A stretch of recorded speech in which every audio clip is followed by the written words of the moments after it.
Well, I am an admirer of Elisa's. Elisa has even worked for me, and the fact is that she is talented. What's it called? Kermit and Friends? Kermit and Friends. Kermit. But if Kermit, you're saying like not the to frog? do... Yeah, Wait. I actually have watched a few hours of Kermit and Friends. How many hours have you watched, Natalie? Oh, no. Probably indulged in 8 hours. Holy. My wife and I watched Benji's ex-girlfriends or whatever's going on. We watched this crazy podcast, and I have to say, this is one of the probably in the top 5 things I think about right now. She has a podcast, but she gets to come on the radio. It is craziness upon craziness.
Hi, everybody. Welcome to Kermit and Friends. I'm Elisa. This is Fozzie, and Kermit is watching from heaven. Okay, this is my birthday show. It's supposed to be a happy show. Everything's going great, right? What could go wrong on my birthday week, right? Oh, I'm getting a call. Anonymous fan Claire. Kermit and Friends, how can I help you? Hi, Elisa. It's Claire. Hi, Claire. Thanks for calling in. Sure. Listen, I guess it looks like the arrest thing is for real. I'm sorry to be a doubting Thomas, but, I just don't have a lot of faith in things that trap house people say. I just hope he'll be okay. I hope you're going to be okay. And let's get Andy out of there as quickly as we can. Of course, the reason why I wanted to call in today is just to sing a quick happy birthday to you. May I do that? Yes, but Claire, people might have no idea what you're talking about. You have to set up, I pretty much figured everybody knew that, you had shared the news and Leaf King had shared the news that somehow last night Andy Dick was arrested, and apparently it had something to do with beating up Lucas or getting into a fight with him somehow. Yeah. So that is true. Don't have a lot of details other than, from that Vine thing, you did confirm that he is in fact incarcerated, and you've confirmed that the official amount of the bail is $50K. I don't know what the very latest is. So do you have anything beyond that? So I've been speaking with a lot of people about this. This is a new thing for me. I've never really dated someone in jail before. I'm trying to think back if I've ever dated someone in jail. Probably not. I don't think so. Yeah, Benji was never in jail. Yeah, no one really. So yeah, this is a new thing for me, and it's very odd because actually one of our guests today is Fallon McNeil, who wrote a book about having a spouse that's incarcerated. Okay. And I don't know how this happened. This just makes me believe in God even more, Claire, because Elisa, that is what I would call a low probability event. In other words, That is completely wild. That synchronicity there's a science behind how these things happen, but we just don't understand it. But I understand when you say that type of coincidence makes you believe in God. I totally understand what you're saying. Yeah, I mean, I was talking to Erica. Erica is the one that booked Fallon for the show. And I was saying to Erica, there's no way that we would have known that Andy would be in jail right now. There was no way. Yeah. I mean, he should have been in jail, but I didn't think he'd actually be in jail. And I mean, it was just the worst week with him. It was getting worse and worse and worse. And just every day there was some kind of problem. And there were signs that this was going to happen. But, I was planning my birthday week. I had all these things planned. My mom's coming into town. Right. I was nervous about that. Birthdays are actually a lot of pressure, but then when you add, jail time to that week, it becomes even more pressure. So I'm going to be talking to Fallon about this. She has experience in this. How do I deal with it? I was on the phone with several officers talking about the bail. I'm not really inspired to pay any bail right now, Claire. I'm not. That might be the safest thing to do, because you know what? Andy's in probably the safest place he could possibly be right now. Yeah, that's what I was thinking. In fact, I kind of felt relieved that he was there, because I got a call a few nights ago from a guy that was at an ATM for Andy at like 3 a.m. The guy did not sound good. I said, get away from that ATM right now. Why are you doing that? You're enabling him. And I was just furious at that guy. And a lot of the people that are around Andy, I think, are more dangerous than people that are in jail. I feel like in jail, he's very safe. They'll feed him. He'll be okay. I feel he'll get 3 square meals a day, and he won't be influenced by any creepy trap house people. Yeah. So it was kind of a relief. I mean, I am sad that I don't get to talk to him, but actually the night that he went to jail, we went out to dinner. We went to this really nice steakhouse, and, he invited 2 or 3 guys, of course, as usual. And he was in rare form that night. It was really bad. He stole cutlery. He stole some wine glasses. He stole plates. He asked for a doggy bag that he could put all that in. And I said, Andy, I really, you don't need this. Why do you need those plates? Why do you have to do that? Why? And he just had to do it. Everywhere he goes, he brings things with him, right? Oh, and also you might want to go back to that restaurant at some point. Exactly. And then he was hitting on this waitress so heavily. And I said, Andy, what happened? I thought you were gay. What happened to that?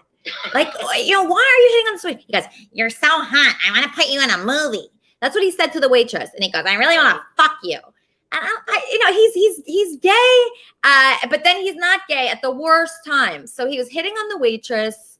And then I said, Andy, please come home with me tonight. Please sleep over at my place. Please, I'm begging you. And he refused, and he ran off with 3 guys. Oh my God. God. I just knew that night wasn't going to end well. He did get into a fight with Lucas. There was a chair involved, a metal chair. And then Lucas was at Cedars-Sinai, and I saw pictures. I saw videos. It's not good. And it just was going in a very bad direction. And so he is safe now. So we can breathe a sigh of relief that we don't have to worry that he's going to die today. I think he will live. Well, actually, that's the good thing. I mean, that's the good thing about this. Even though he can't be with you for the rest of your birthday week.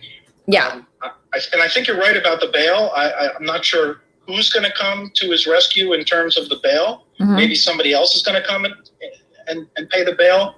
But right now, like you said, he's safe. Yeah, I feel like he's more safe than ever before. He was staying in a hostel this week because he got evicted. So he got evicted from his apartment. Then he moved to a hostel. He brought 11 people to the hostel, and he got kicked out of there. And then I get a call from him, and he says, come to Cantor's Deli. It's like a nice Jewish deli, right? I'm like, okay, great. I'm going to go to Cantor's Deli. We're going to have a nice lunch. That is not why he invited me. He racked up an $87 bill. For all his friends there, 8 at Cantor's. None of them could pay the bill. None of his friends have any money at all. So he was calling me to pay the bill. And that's the kind of situations I've been in recently. And I know when I talk to Fallon later, there's warning signs about people. There's more. It doesn't just happen out of the blue. Like when I heard that he was in jail, I wasn't that surprised. I mean, I was in the dog park when I got the text. And I was at the dog park. Who actually notified you? Who texted you to tell you that what had happened? So it was Eric. It was Andy's fake son. Andy has a fake son named Eric. I was told that it was Andy's son at first, and I believed him for a few months, but then I found out that's not his son. His name is Eric. He's an artist. He lives with Andy, and he texted me, Andy jail. And I thought it was a joke at first, but then I quickly learned it was not a joke. I spoke with Jesse. I spoke with Lucas. I actually tried to get into Cedars-Sinai. They wouldn't let me in because I wasn't next of kin. So I couldn't get in, but he was at Cedars-Sinai, and it was bad. It wasn't good. He could have killed him. That's the thing.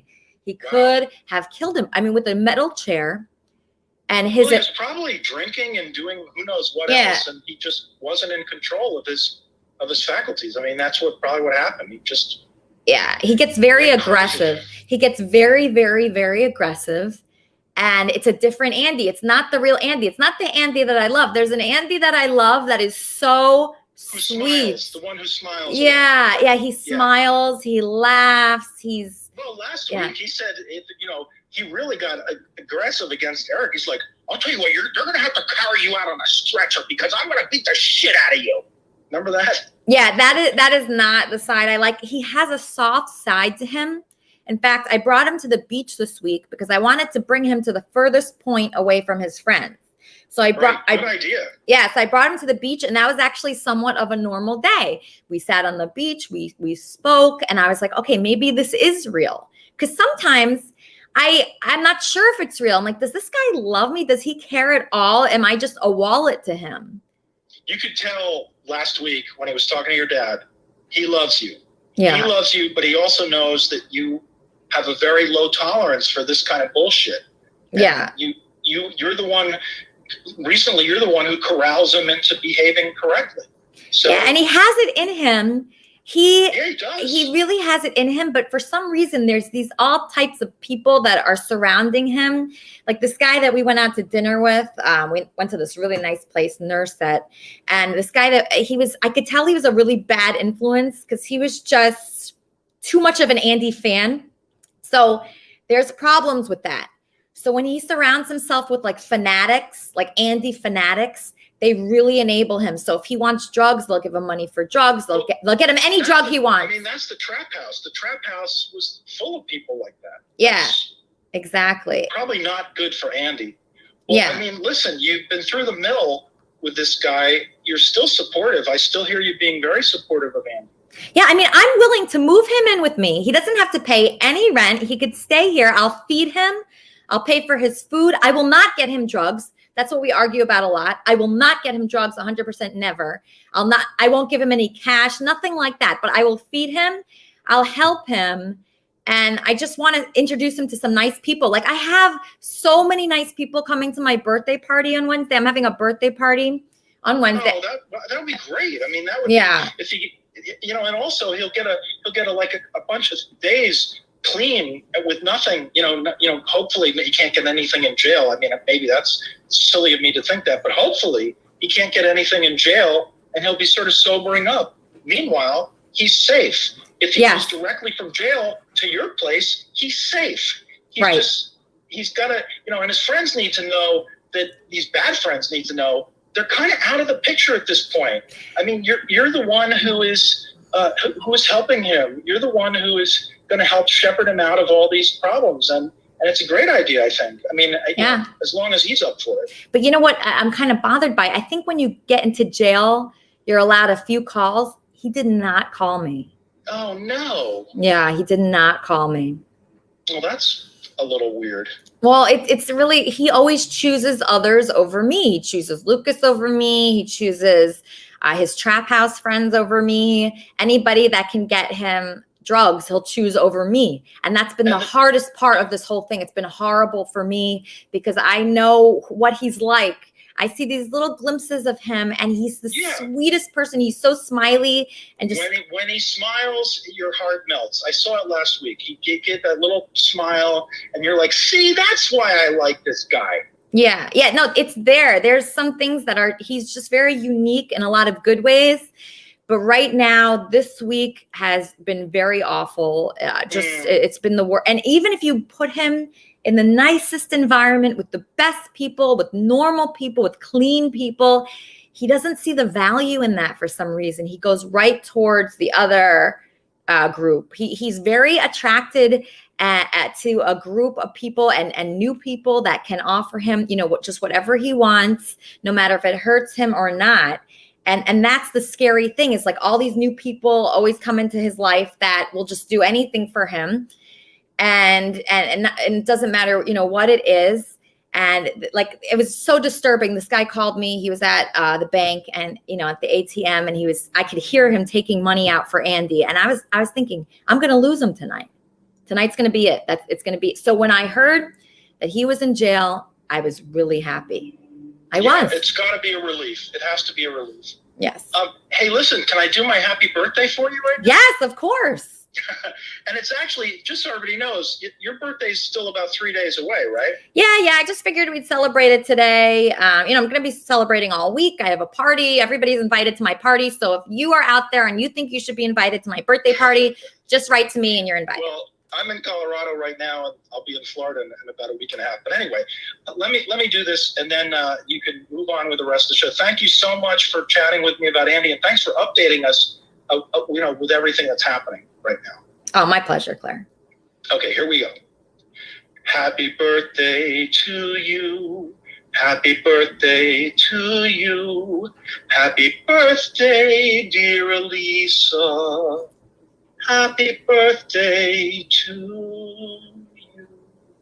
Beautiful, Claire. Absolutely beautiful. Thank you so much. Many more, and many more. Thank you. Thank you for your call, and I just appreciate you so much. You have a great show, and I can't wait to hear from everybody else. Okay, perfect. All right, thanks, Claire. All right, that was Claire. Great guy, really nice friend of the show. I'm just going to bring on my co-host, Sugar. Hey, Sugar, welcome to Kermit and Friends. Hi, happy birthday. Thank you. Thank you. Nice birthday present. Listen, Andy cannot come from jail into your apartment. Dr. Drew couldn't fix this guy. Between the fame and the drugs, there's neurological damage. That's a funny word to not be able to say. Neurological damage that you can't fix. Mm-hmm. So. Yeah, Talk about coincidences, like about the jail thing, about you having someone on here who's going to talk to us about dating someone who's in jail. Gonzo and I were talking, like, we both love that show, Life After Lockup. And he was saying that he wants to go to jail so he could be on it. And I said that I would be like the weirdo sugar mama who spends all her money and then tries to control him. And for Gonzo? Well, maybe, yeah. I mean, I don't know. Like, the producers might be watching, and like now they're going to know it's a big scam. But you know what? If you're going to be a sugar mama, yeah. Yeah, you and Andy can go on Life After Lockup now. Really? Oh my gosh, that's good, because Andy completely blew this other opportunity that we had. I got this show to be interested in us. It was about love and like people cheating. And we were so close. They sold the show. We had it. We were going to be on it. And then stupid Andy, he freaking ruined it. Oh, my God. It's so frustrating. So, yeah, we need a show to be on. Life After Lockup. That does sound good. That would, yeah. So I've never seen Andy self-sabotage. Yeah, wow. He ruined the show because he refused to have Lucas on it. He didn't want to give Lucas a platform. So we lost that opportunity, but we have other opportunities. I'm talking to a lot of people about, me and Andy and getting us, working together, because Andy really is a full-time job. Yeah. And if you have a Life After Lockup type situation, like, they don't have any behavioral restrictions on the cast. Oh, really? I'm going to write that down. Well, yeah, because these people are crazy. And so I don't think that, Andy's behavior would be a problem. It's Life After Lockup and Love After Lockup. And maybe me and Gonzo could be on the same season as you guys. Yeah, I mean, I was going to say, if you're going to be a sugar daddy to someone, I think Gonzo's a good candidate for that. Very good. Plus, he was on Howard Stern this week, and he invented the term lady dick. Yeah, so Gonzo, really Gonzo claimed that he gave a guy a blowjob this week. Is that right? No, it was a trans girl, but she's pre-op. But he said that she did not have male genitalia because she's trans, and he called it a lady dick. Yeah. No, I knew there was something wrong with Gonzo when he didn't want to date me anymore. I knew there was something a little off. I'm like, how could you not want me, Gonzo? Come on. Please. No, that's ridiculous. Yeah. What happened to, I love that song too. I want to find your version, and I want to find the cover version of the You Turn Me On, Gonzo. I want it for my workout tape. Oh, yeah. So I wrote a song for Gonzo called You Turn Me On, Gonzo. It's a great song. It's on YouTube. Everybody can listen to it. So, Sugar, are you coming to my birthday party Wednesday? I absolutely am. I am Ubering all the way there so I can have fun. Because my first thought, I'm not going to lie, my first thought was, oh my God, I do not want to park in Hollywood. Oh, that was your first thought? I don't want to park in Hollywood. And then yeah, I know, I'm horrible. But then I thought, well, the hell with it. Then I'll just Uber, then I'll have fun. Yeah, you're going to have a great time. And I think I am going to open the party to the Kermit and Friends audience. So if somebody's out there and they want to come to the birthday party, they can. It's Wednesday. Just hit me up. I'll give you the address and it should be good. Like Sugar's going to be there. And I was like, who else should I invite? You know, I was thinking, so Brandon, my neighbor, will be there. Michelle from the Kermit and Friends chat will be there. I'm trying to think of who else you would know. I got to think. Oh, Elaine from the chat will be there. Yeah. So a lot of the chatters from Kermit and Friends that you guys know will be at my birthday party, and I'm really leaving it open. So whoever wants to come can come, and it's going to be fun. It's going to be at one of Lisa Vanderpump's restaurants. I'll just say at Tom Tom. Yeah, fuck it. And it's going to be fun. It's going to be fun. I got a huge area, like pretty much a whole room blocked off. My mom will be there. And that gave me a lot of anxiety. But you know what? I'm just going to let it go. I'm putting things in God's hands. I really am a believer that God has my back. I think God, was nervous about my mom meeting Andy. And now Andy's in jail and we're all safe. So part of me thinks he's okay. I don't know what kind of experience he's having there. Honestly, I'm worried because I don't know if he's acting up. And then when you were saying, he had opportunities to call, and I don't know if he's had any opportunities to call.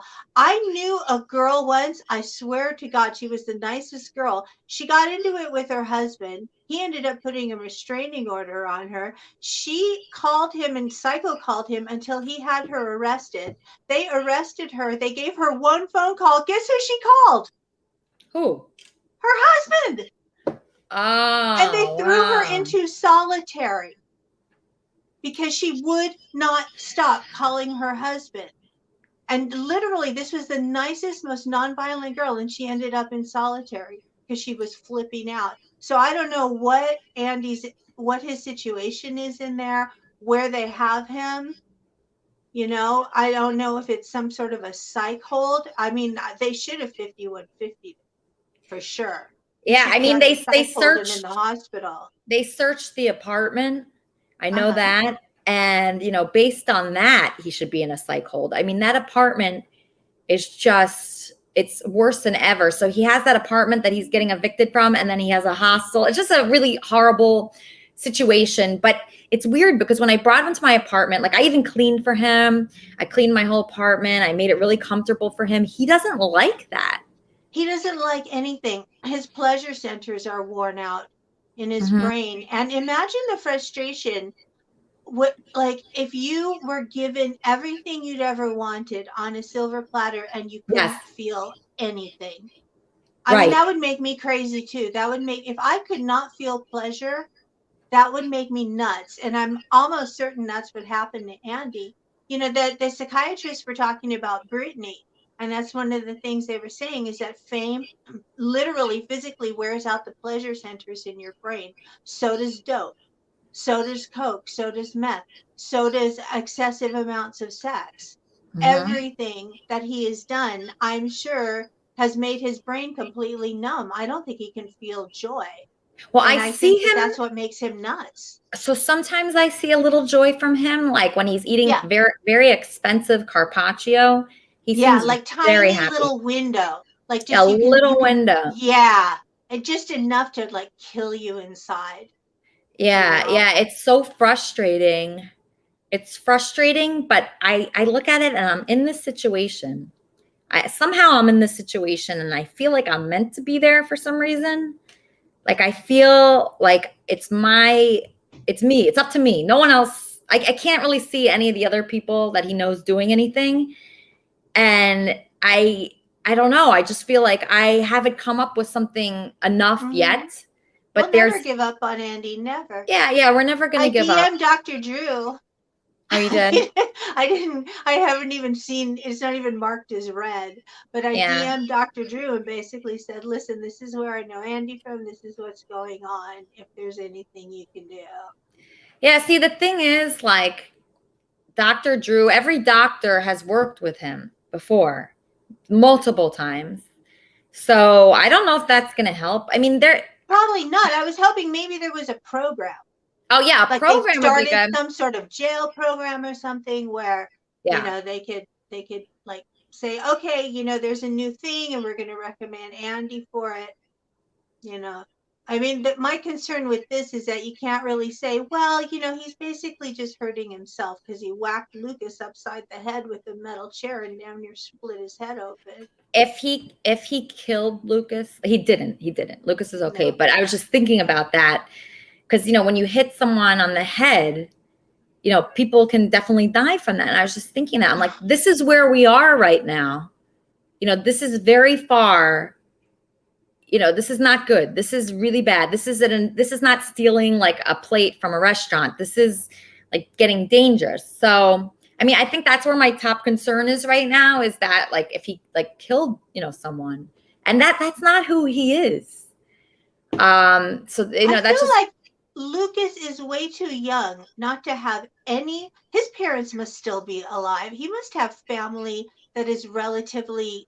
I mean, he looks like he's 20. Yeah, and he's really young. He's like 23. I can't believe, why is there no one, no uncles, no anyone in his family not coming and getting him the hell out of this situation? He's just a kid. He is a kid. That's true. That's a good point. Yeah, I guess I haven't. Oh, here, I'm getting a call. Kermit and Friends, how can I help you? Hi, Lisa, it's Barry. Hey, Barry. I wanted to wish you a very happy birthday. Oh, thank you so much, Barry. I really appreciate that. You're so sweet. What a sweetheart. No worries. You're in a very crowded place. Are you at a party right now? What? Are you at a party right now? It sounds like you're in a very crowded place. I'm in my house. We're having a blast. Okay, good, Barry. Thank you for your call. I'm just going to bring Coach Love on. Coach Love, you booked our guest today. Can you tell us a little bit about this guest? Well, first of all, happy birthday. Thank you. You know what? You know what? It's going to be a blessed and amazing birthday for you, regardless of this. Yeah. You know what? This might be the gift for you. You know, the gift of peace. The gift of the man the gift of the man you love, safe. I mean, it is. I was kind of thinking that. I was like, wow, this is one day I don't have to worry about him really. I mean, he's in good hands. I don't have to pay for him today. There you go.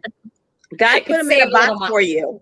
He put him in a box. He's got your present. Oh my God. Poor Andy. We're going to keep him lifted up. But Fallon McNeil is amazing. She is actually a teacher, and she's been a teacher for 7 years. She specializes in reading to help kids really understand and, you know, comprehend what they read. And so in doing so, she was just really looking into the hearts of the kids. And she had this situation for herself where the children have their parents in jail. It's like, how does a kid deal with that? And so she wrote a whole book about it. You are going to love her. She was dating this man for quite a long time. She was completely in love with him, like you. And so I'm sure she can, you know, help you with some advice and, you know, really open up her heart to you and kind of show you the way how to deal with this. It is like a really weird situation. Like I think it didn't really hit me yet like that. I mean, I'm very disturbed by the situation. I'm very uncomfortable. Yeah. I feel weird talking about it, but I think I should talk about it. I mean, maybe this is something where we can help people somehow. I mean, maybe there's a greater purpose to this than what we see here. That's what I'm kind of thinking. And it just is such a coincidence. I don't believe in coincidences, but I mean, it's so weird that you booked her for the show today while I'm going through the same exact situation. It's so weird. You know what it is, Kismet? You know, we've had a lot of conversations about God. I totally believe in God. Do I think God is equipping you for what you're going through? I totally believe that. As a matter of fact, if you look back at our last few episodes, remember we had the lady on about abuse? Yes. And we had the police officer on. I feel like it's just all coming to a culmination, you know? Yes, because it is. kind of preparing you for what we're going through right now. But overall, we want Andy to be safe, and it'll work out. It's going to work out. It's going to work out. God has our back. You let God take the wheel. You know, I'm not posting bail for that reason. And also, you know, I want to buy some other things. But, you know, you let God take the wheel. And if it's best for him to stay in there, maybe he should stay in there. But I'm going to ask advice from our expert, Fallon McNeil. Hi, Fallon. Welcome to Kermit and Friends. Hi. Happy birthday. Thank you so much, Fallon. I am so thrilled that you're here. You are an author and you help people. Like, how do you primarily help people? So for starters, I really help a lot of children who are dealing with the issue of their parent being incarcerated. And I give them coping skills to deal with the situation, and also help parents who have a family member that is incarcerated to give them some type of strategies to take and approaches to take with their child. Okay. And what inspired you to do this? You had a situation. What was your situation? So my kid's father served some time. He did almost basically a decade in prison. And during that time, my daughter was just so confused. She had so many questions about who, what, when, and how, what was going on. And she loved to read. And because I am a teacher, I felt like the best way to connect with her was to create a children's book that she can be, that was relatable to her situation, but didn't glamorize the situation at all. It was just more so giving her the skills and the different things that she needed to have to cope through this situation. So it was your husband, right? So was he, like, when you met him, were there signs that he was going in a bad direction? We quite didn't make it to marriage, but he is my kid's father. We do share 2 kids together. He was definitely going in a direction that wasn't the most positive direction. I understood the reason behind the way he was going about things. He got caught up because of selling drugs, and he was trying to support his family, and that's quick and easy money. And he did that, and he served the time for that, unfortunately. But during that time, I think that we all as a family, and including him, learned a lot from the experience, because not only was he locked up, we were mentally locked up from this situation because we had to hold on, you know? So, yeah.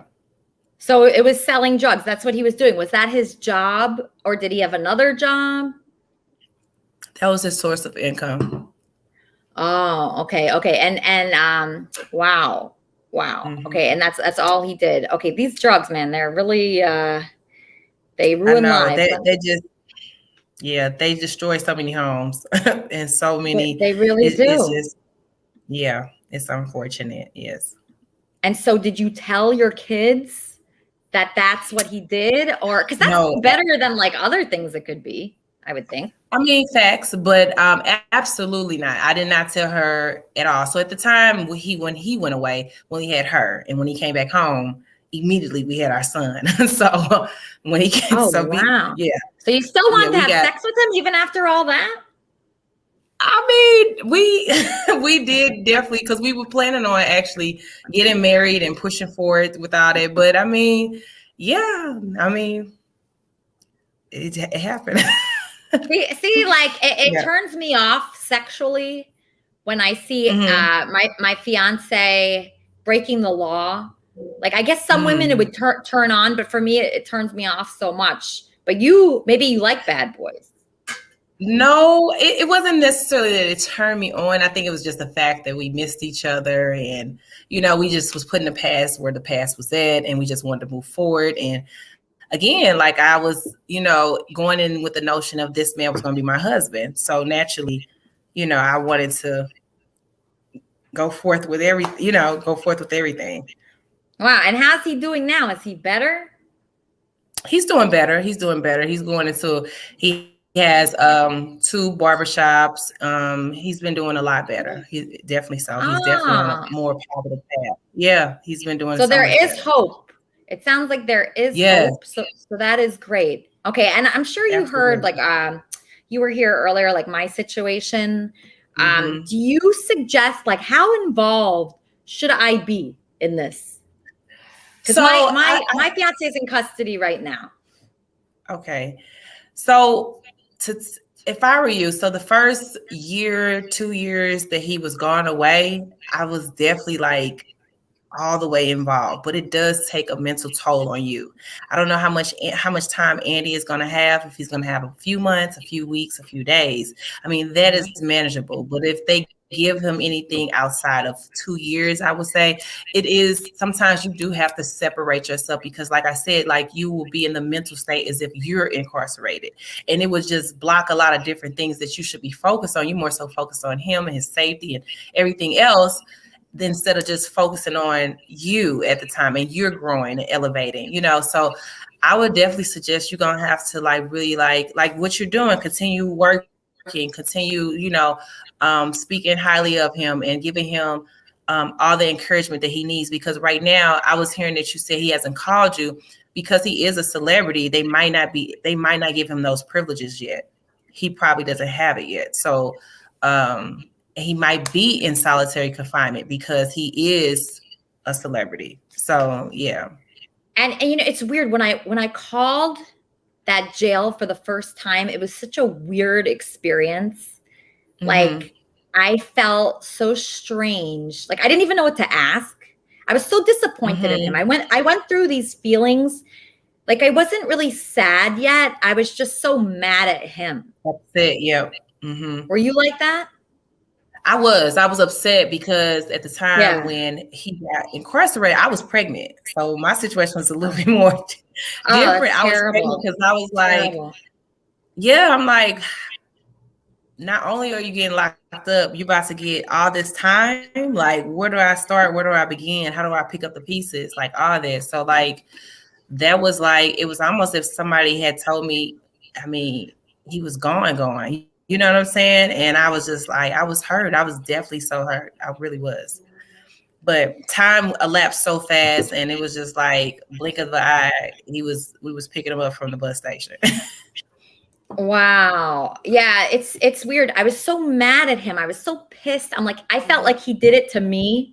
Like those were the feelings I had. I was like, this asshole freaking, I was so mad at him. I was just like, it was so much anger because I gave him so many chances, and I felt like I really put myself out there, put myself on the line for him. It's embarrassing. It's embarrassing. Even though I'm talking about it like publicly, it's still embarrassing for me. Because it is embarrassing. It's embarrassing. Did you tell people? Did people find out with you, or did you tell people? How did that part work? I didn't want to, because I am in the profession I am in, teaching, I did not want to tell, of course, obviously my coworkers. Now that I've written a book, a lot of people do know my situation, but I did not want to broadcast that because it was embarrassing. I didn't want my daughter to have that, even though it is becoming the norm, unfortunately. Like, a lot of people got parents and people that are incarcerated. I just didn't want that attached to me, to my name. You know what I'm saying? Yeah, so I did not. You want to, for me, like when I got involved with him, I was thinking, man, I'm going to change his whole life. I'm going to make it better, and everybody's going to see that. And we're going to do this, and we're going to do that, and we're going to do this show, we're going to do that show, and I'm talking to this guy, and I'm going to bring him to meetings, and I'm going to make sure he does this. We're going to make so much money together. We're going to do great. We're going to be a family. And I was thinking, and he was asking me to have a baby. I mean, it was like going well. And then over and over, I saw really bad things happening and really bad people coming in. I was having dinner with people that I was like, man, I don't trust this guy. This guy is a fake. He's not real. He's going to steal from us. He's going to try to do something with us. And it was really horrible. So all that stuff, it just like culminates into, I'm like, okay, this is what this is. This is not what I was thinking it was going to be. And then Andy gave me his phone. He goes, look through my texts. I don't know why he did that because his texts were horrible. And so I go through his texts, and each connection I connected him to, he was just blowing it and asking those people for money and making himself look really bad. And I was thinking, man, I could do anything for this guy. I mean, I could buy him an island, by himself, and he'll still find the way off it to do drugs. Yeah. You sounded like me in so many different ways. Like, it's like you want to help these people out, but the only person that can help Andy out is Andy. And because he wasn't willing to do the work, God had to preserve him and put him away.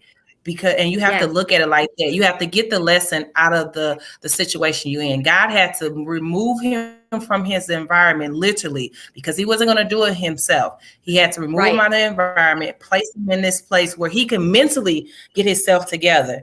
He can also slow down because he was self-sabotaging himself. He can slow down the train wreck that he was on. Like, he had to do that for him and for him to be a better man for you, because that's what you deserve. God knows your worth, and you know your worth, and you're growing to learn it even more, even through this process that he's gone away. You know you deserve somebody that's going to literally be the best that they can be. And the way he can be the best that he could be is by being removed from the situation and been put in there for a while. And I mean, at the end of the day, God is going to make everything out for your good. Just always remember that. And then something that I'm embarrassed to admit, but I want to say to you, because I'm just curious if you relate to this at all, is part of me is afraid that in jail, like the longer he's there, that he could fall out of love with me and just get out of there and just want to meet someone else. I mean, that can happen when he's out. Like, you could think of that kind of mindset when he's out. Like, I don't think that's something that you should worry about it or anything. Like, he's at the status that he's on. I'm pretty sure he can probably have a lot of different options, but he chose you, and he knows that you're a better fit for him. He knows that you genuinely care about his health and his well-being. Like, you know what I'm saying? So that is always going to stick no matter who it is. You know what I'm saying? Like, your situation is going to stick to it. Okay. And so if people need help, your help, and they want to look into you, how do they do that? How do they find you? So a few ways. You can find me on Instagram. You can look me up F Nicole on Instagram, or you can find me on Facebook. I'm also on Facebook, Fallon Nicole on Facebook. And I put it that way so my students don't find me. So I have to put my first and middle name on there. But yeah, Fallon Nicole on Facebook, or F Nicole on IG. Perfect. Thank you so much, Fallon. I really needed you today.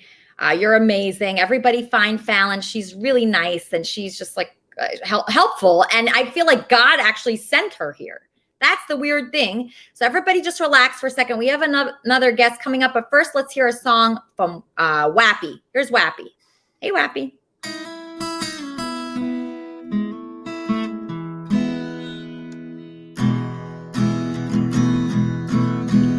She never mentions the word addiction in a certain company. Yeah, she'll tell you she's an orphan after you meet her family.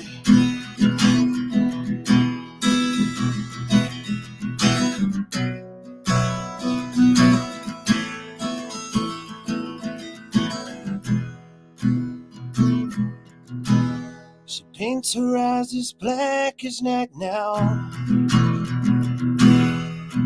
pulls those shades down tight. Yeah, she gives a smile when the pain comes. The pain gonna make everything alright. Yeah, she told talks to angels. Call her out by her name. Yeah, she talks to angels. Call her out by her name. She keeps a lock of hair in her pocket. She wears a cross around her neck. Yeah, the hair is from a little boy. And the cross is someone she has not met. Yeah, she talks to angels. Call her out by her name. Yeah, she talks to angels. She says they all know her name.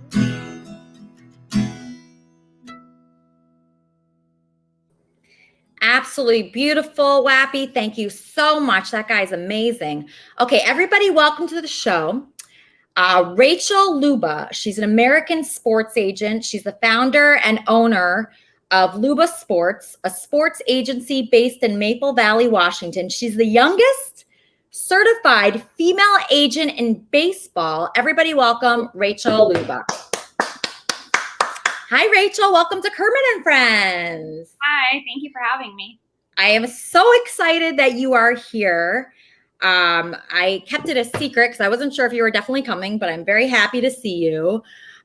Okay, so people have lots of questions for you. Do you do a lot of podcasts and interviews? Yeah, fair amount. Okay, perfect. Okay, so I'm going to have fans come up and talk to you, but first, what made you decide to get into sports? Were you athletic as a kid? Yeah, I was a gymnast my entire life, basically, from the age of 2 through college at UCLA.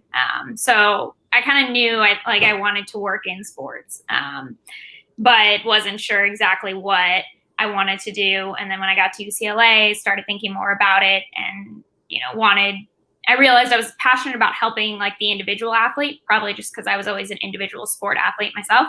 Mm-hmm. And so started thinking about athlete representation. And then the first agent I spoke to, because they tell you, to like interview or talk to people who are in the industry that you think you want to go in, and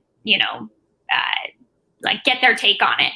Yeah. And the first agent was a baseball agent that I talked to, and he like kicked his feet up on his desk and leaned back in his chair and was like, "Listen, it seems like you know what you want to do, so I'm not going to sugarcoat it." He's like, "You're a female." And I was like, "I know." And you were very young at that point. How old were you at that point? I was in college. I was probably 18 at that time. Wow. So I was like, "Yeah, I know." And he said that, I was like, "All right, is that it?" And he's like, "Well, the reality is you're not welcome in the industry." Really? Yeah. Wow. There was nobody else?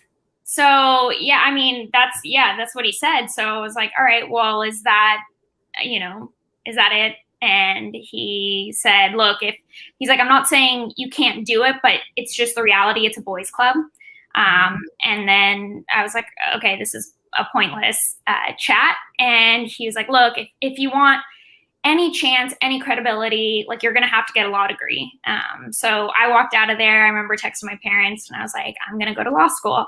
I've always kind of had a personality, I think, where if you tell me I can't do something, like it's exactly what I want to do. So yeah. I credit him for if he approached the talk as like, yeah, it's a great industry. You can, these are the different avenues people take and whatever. I probably would have walked out of there and been like, okay, now I'm going to go talk to an NBA agent or NFL. But that conversation, I was like, all right, I'm going to be a baseball agent. So was that guy a big guy in the industry? Yeah, pretty decent.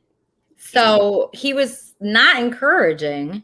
No, but most aren't. I mean, that wasn't the first comment I ever got about being a female. I mean, up until at one point I was working at MLBPA. I was a lawyer there, doing salary arbitration contracts. So the MLBPA is the Players Association, like their union. And even when I was there, I would have agents, like I would be helping agents negotiate their salary arbitration contracts, but yet those agents, some of those same ones were still telling me like I wouldn't be able to be an actual agent in the industry because I was a female. So like he wasn't the only guy. Wow. And you were certain at that point at 18, that's what you wanted to do? Yeah. Again, probably just because someone said you can't do it. I grew up with 3 brothers. Okay. Like there was never anything that I ever thought women can't do, but like only guys can, just simply because, like just because you're a girl. So, I've always liked a challenge. So how do you represent people? Then when you started, like how did you get your first person? Who was your first person? So my first client actually was Trevor Bauer. This is Trevor Bauer's girlfriend. Yeah, that's a common comment that I always get. I get it about every player. Really? Wait, yeah. So Trevor Bauer was your first person that you represented. So how do you go after someone like that when he hasn't heard of you? You didn't have anybody before that. So we both went to UCLA together. So we knew each other from UCLA. So I had known him. I've known him for about 11 years now. I had known him at the time. We always kept in touch. He was someone who was very unconventional. And he tells people all the time, like he's not world's greatest athlete. He wasn't just born a physical specimen. But he's, to be honest, like he's actually not that athletic in a lot of ways. Really? But he got the biggest deal. I read that he got the biggest deal ever because of you. How could he not be athletic? I mean, baseball, look, he's a pitcher. He's found ways to, train his arm and be able to be effective and have this arm that is a weapon in Major League Baseball. But that being said, like he's not necessarily super athletic. So he's always gone about things in a very unconventional way. He's very smart. He was a mechanical engineer major at UCLA. His dad is a chemical engineer, and his dad was, a big help in kind of getting him to where he is. Mm-hmm. They went about, learning and trying to teach Trevor how to pitch by using kind of math and science in a lot of ways. And so I don't think Trevor ever viewed things as there's a certain mold and only a certain kind of person that can be successful in any area. He believes there are all different types of people who can be successful in whatever kind of field they want to go into, as long as you're willing to, put in the work and be creative and find ways to, figure out how to be successful with what you have.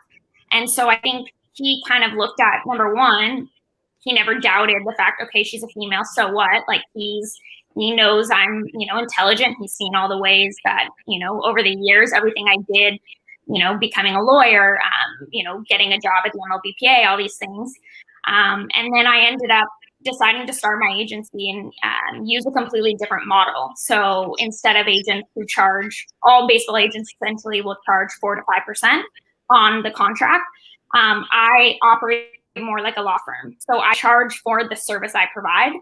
So I use basically billable hours. So he looked at this one as this is a better model. It makes way more sense for athletes. The difference is just no one is doing it. Are you the only one that uses that model? Yeah. So there's one other agent who his primary job is he's a lawyer, but he represents some players as well, and he uses a hybrid of that model as well. But everyone else just charges the same. So does that mean when he got his $102 million deal that you got him, that you don't get a percentage of that? Correct. So I mean, look, I did okay, and I'm I'm not in a bad spot. But that being said, I didn't take a percentage of his contract. And the way I look at it is the value that these players, especially now with these advanced algorithms and analytics, the players are earning their value themselves more or less on the field. You know, teams they're pretty accurate in spitting out using numbers and data to pretty accurately pinpoint what a player is worth. And so, you know, the work that I do to get him his deal versus the work that I might do to get another player $1 million contract shouldn't necessarily be any different, right? The value, that $1 million player, I can't get him that $40 million a year contract like I did for Trevor, because they're clearly just two different players. Right. But the service that I provide essentially should be the same thing. The difference in the contract is because of the player himself. And so for me to take a percentage of it just didn't make sense. And I'm not reinventing the wheel by like this idea of paying for like using billable hours, right? Most industries, you pay for the service that is provided to you. Mm-hmm, mm-hmm. So you're actually doing it in a really fair way that isn't done that much. Right. So that's pretty interesting. Okay. So are you happy with everything now? I see like a lot of people still questioning you. Like when in the chat, you know, people are asking if you're dating that guy. You're not dating Trevor. Yeah, no, everyone, this, like, because I am a female, everyone thinks that, you know, there's no way she could have gotten here on her own. There's no way that she could have gotten here because she deserves it, or just that my personal life is relevant kind of thing. Whereas I look at it and my response always is that I refuse to answer to a separate set of questions than like men have to answer to. Right. There are athletes, there are agents who are also, you know, gay, and nobody sits there and questions, you know, guys, well, are you dating a player? Are you, you know, but because I'm a female, everybody, one wants to assume, one wants to know. And until everyone is asking, you know, other agents these questions as well, like, I just will never answer it, because again, my kind of go-to is if I answer it, then every other girl that comes after me, every other female that comes after me is going to have to answer the same thing. Right. It's annoying. And I wonder if it makes it even worse that you're an attractive female. Well, thank you. No, but if you were like a big, like fat female, nobody would be asking that.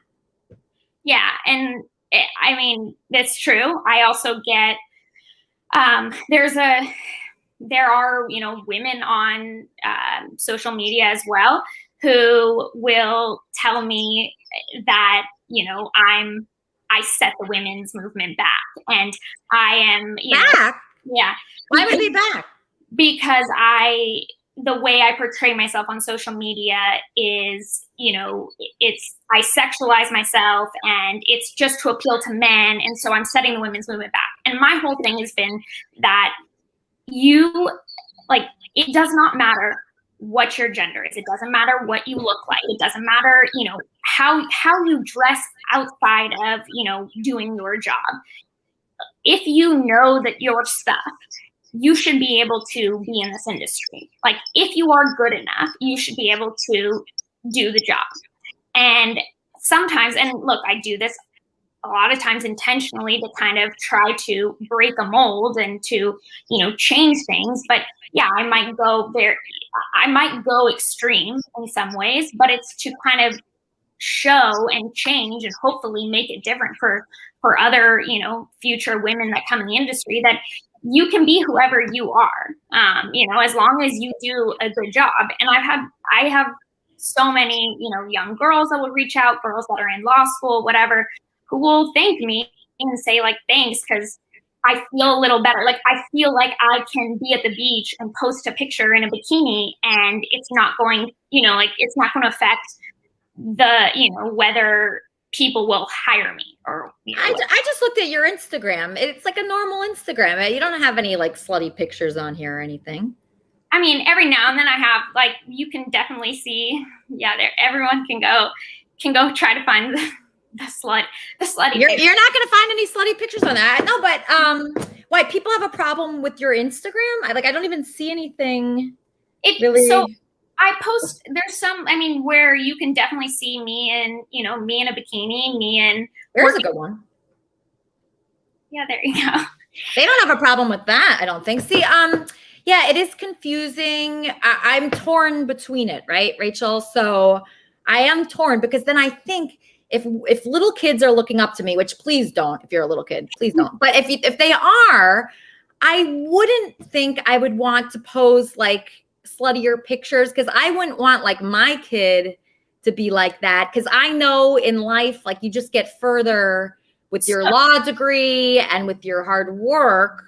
So I am actually torn on it. But so you get further, yeah, but I guess the whole thing is why can't you be, who you are, be proud of who you are. And there was an ESPN article that came out maybe like a couple weeks ago by Jessica Mendoza, who she works in baseball now. She was an Olympic softball player and just badass.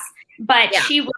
She wrote an article kind of, I guess, through my voice and my story about my eating disorder that I had from gymnastics. And I go through the entire thing and talk about kind of why, because one of her first questions to me when she did another ESPN piece on me earlier in the year, and she looked at my social media, and there was a lot of scrutiny about my social media and how I present myself on there. Did you delete pictures that were there? No, I haven't deleted any. So she asked me, well, why do you post these things? And so I talked to her about, one of the things was, look, my eating disorder, like there was a time where even when I was a gymnast, I was very strong. I had this certain body where, women would tell me, you're so lucky. I wish I looked like, had a body like you. And then men would tell me I'm too strong and too muscular. And there was a period where like, I did not like my body. I was very unhappy. And I finally got into a place in my life where like, I'm happy with how I look. And it wasn't always like that. And so when I post a picture on, Instagram or whatever it is, it's usually because like, for me, it's a proud moment. It's like, I can look at this and feel happy with where I'm at. And that was something that I could say. And whether, people looked at other pictures before of me and were like, well, you looked great then. Like, I didn't necessarily think so. And so for me, posting this kind of stuff sometimes is like therapeutic. It's like, you know what? I'm happy. I'm proud of, where I am with recovering from an eating disorder. And I like this picture and I'm going to post it. And that's a lot of the reason why, not necessarily just to be, like a thirst trap or something. I try very hard not to post any thirst traps, but I feel like everything's a thirst trap. I mean, why would you post a picture if you're not a little thirsty? Yeah, exactly. So, I think we're all thirsty in a way. Okay, let's take some questions. Who should we go to? Lori. This is a young lady, Lori. Lori, you're on with the very successful Rachel Luba. Hi. I heard you talk about eating disorders, and I've dealt with like eating disorders on and off. Like right now I'm dealing with just boredom, depression eating. How do you think somebody should go upon like recognizing that they have an eating disorder and getting over it? I think it's a tough, first of all, I totally, feel for you, and I've been there and I struggle with food. It's a really tough thing to even get to the point where you can realize and acknowledge that you have an eating disorder and to say you have one.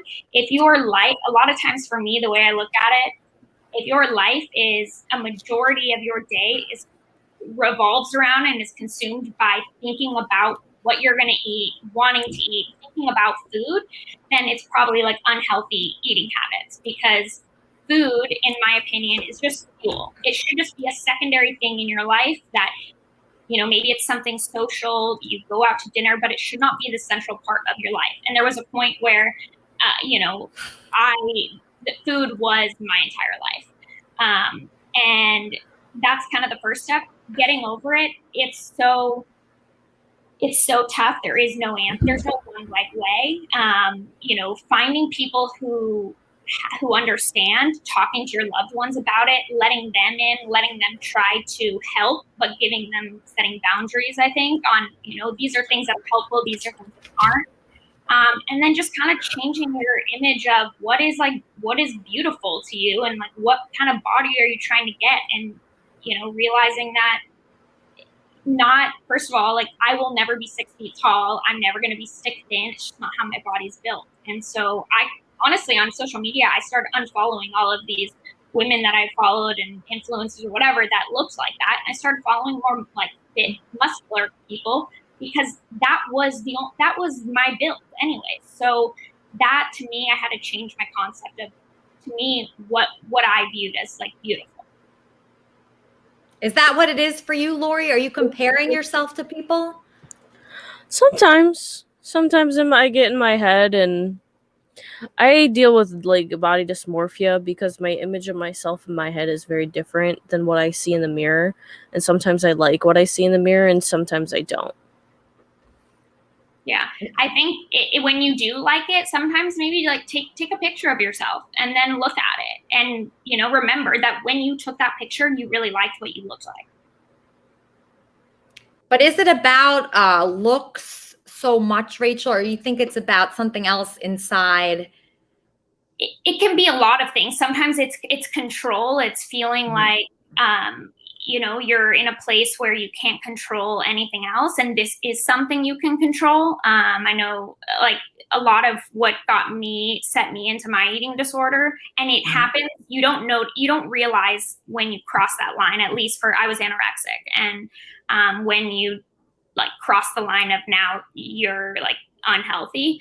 But for me, I was a gymnast, and it was, once you go through puberty and you start going through puberty, I mean, I had coaches that would, yell at me because I wasn't blessed with a body. Like, he would point to the 7-year-old, or my teammate who was 7 standing next to me. Like, yeah, I'm 16. Like, of course I'm not blessed with her body anymore. So a lot of it was, I thought I would be a better athlete. And so but then I crossed that line, and I got to the point where everything started hurting. I was still training, 6 to 8 hours a day, but trying to stay under like 400 calories. And then my coaches would tell me, well, maybe if you gain some weight, like your body wouldn't break down. And so for me, it was, I don't know, I thought I would be a better athlete, but once you cross the line of like, you're now in this unhealthy state. I mean, there's a chemical imbalance too, especially when you start losing a ton of weight. What you see in the mirror is just totally different. Huh. Yeah, that's interesting. It sounds like you were just under so much pressure when you were so young. I mean, how are you going to deal? I mean, that can't end up well, I think, right? No, there are very few high-level gymnasts, I would say, that don't have some sort of eating disorder. And like, I credit the sport of gymnastics for that. But I mean, that's a whole other thing. So do you think that, I mean, were you pushed, or did you want to do it? My parents were always really good about, like, the only kind of requirement they ever had for us and my brothers was that we did something after school. Like, we couldn't just come home. And so if it was whether we wanted to do piano or, whatever, a sport, but we had to do something. And so, I mean, I would come home in tears all the time, and my parents, and I would say, I want to quit. I hate this. And my parents always said, look, like, that's fine, but you committed to, like, if we were in competition season, like, you committed to the season, so you need to finish out the season and then you can quit. So they never pushed me. I definitely pushed myself. But, when you dedicate that much of your life to something, and to me, it was my identity. It was who I was. Like, I was a gymnast. I never thought about actually quitting. And so, yeah. So you liked it. Okay. 2 more questions, because I know you got to go. Let's take one from Charmin. Hey, Charmin. So you have predominantly worked in male environments, and for sure you've seen all the personalities at play, the grandiose, the overinflated egos.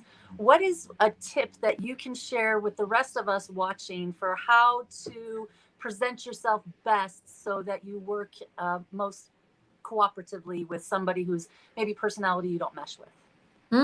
Great question. Yeah, that's a good question. I think it's, figuring out when, just being adaptable, I think, and figuring out when to, if somebody clearly, and I think this happens if you're, working with other men or women or just any other personality type.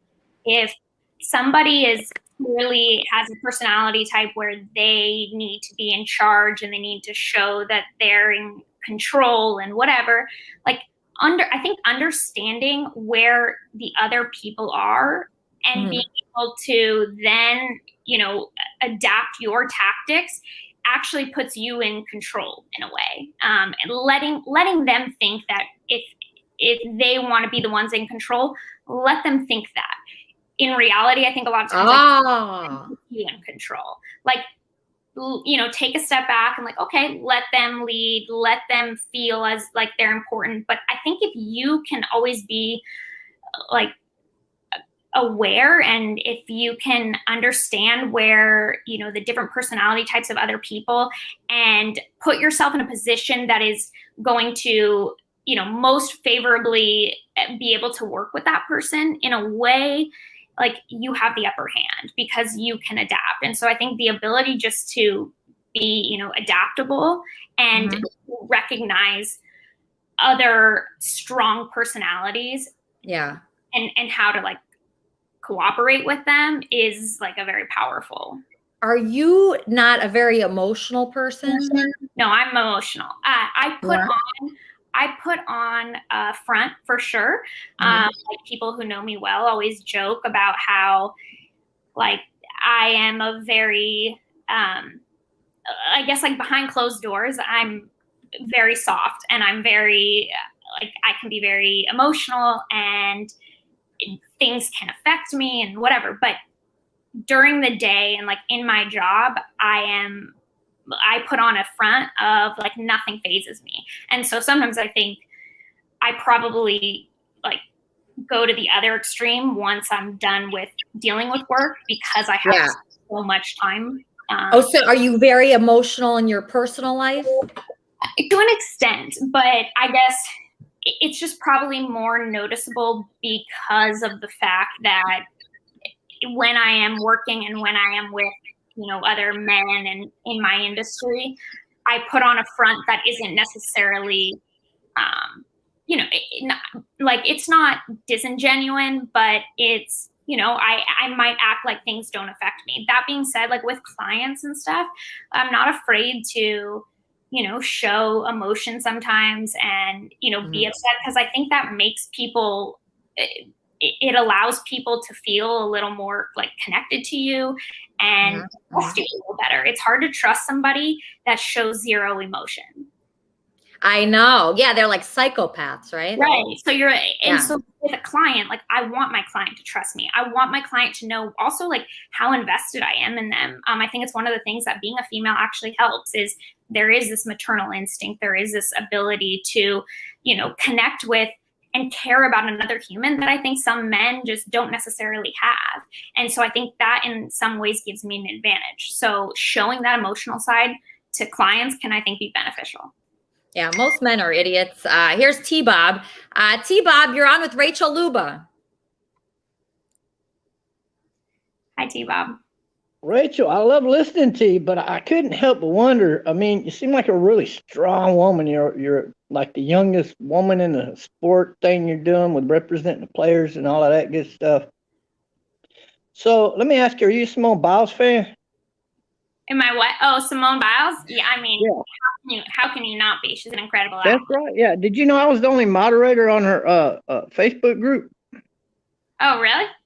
Yeah, I'm the guy that did all that artwork over there for her. No way. That's awesome. Yeah, it's pretty cool, huh? Small world. So, I know when you're in gymnastics, most of the girls shave their whole bodies, all the hair off their body and stuff, so they can get better streaming through the air and all of that. And I was wondering, do you still shave your whole body like that or not? I mean, I think I just shave like a normal, a normal. Bob should shave, right, Rachel? Shouldn't Bob shave? Okay, now the reason I was asking this because I got one of them problems. It's not an eating disorder so much. Is I got a pot smoking disorder. So the more pot I smoke, the more pussy I want to lick, and I'm pretty good at it. Like I do that for hours, right? And so I was wondering if you're shaving down there, how'd you like a replacement wig? Yeah. Love you, baby. Maybe keep smoking your weed. What a jerk, right? Wow. All right, let's bring a nicer guy on. Sigmund. Last question. Sigmund, you're on with Rachel Luba. Oh, he's muted. Unmute, Sigmund. He dressed up for you. I love the hat. Yeah.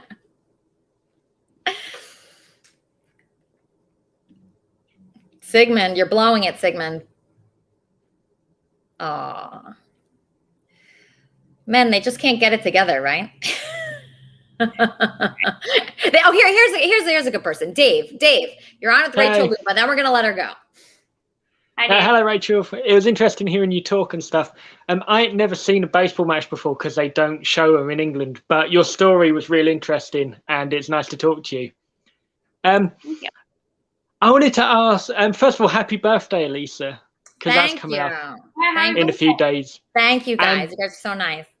And if I was, and also thank you for inviting me to your birthday party, but you literally can't get into America unless you've got American citizenship. So there's no way I'm going to be able to get there, but happy birthday anyway. Thanks.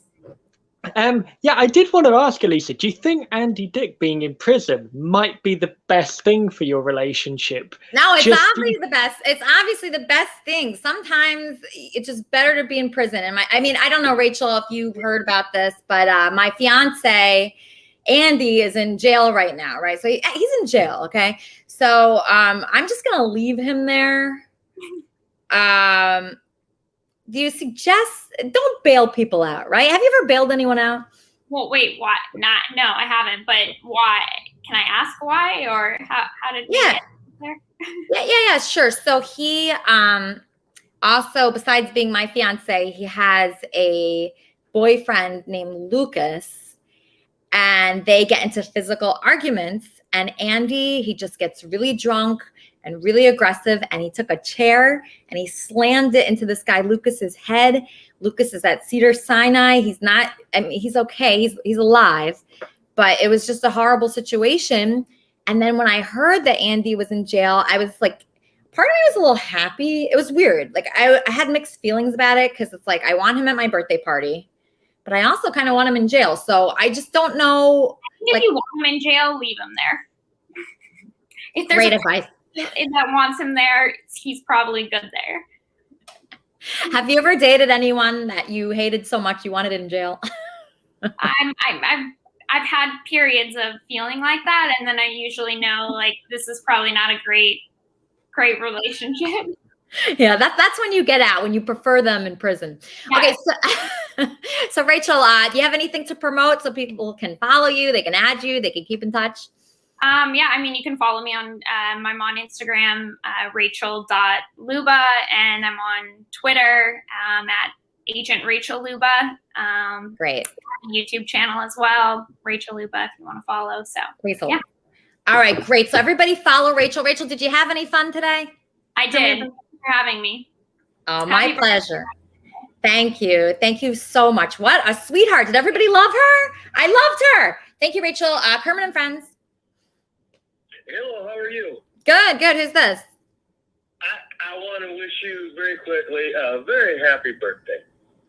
Thank you. You have any comments on Rachel Luba or on the show at all?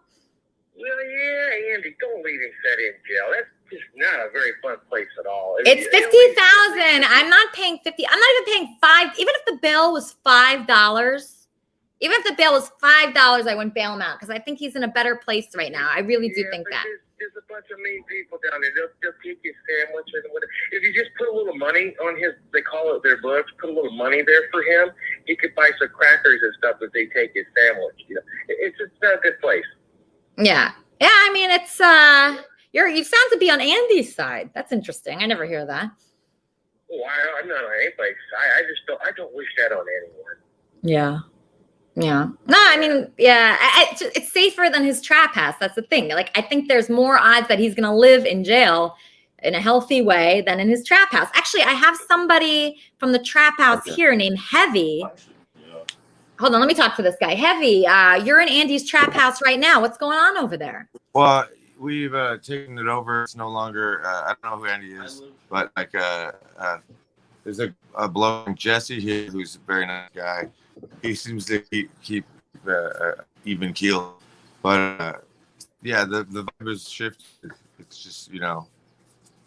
Okay, so you're with Jesse. You're with Jesse. You're in Andy's former trap house. Andy is not there anymore. Okay. He's just on a little hiatus, you know, like. Were you there during the fight? Yes, it was.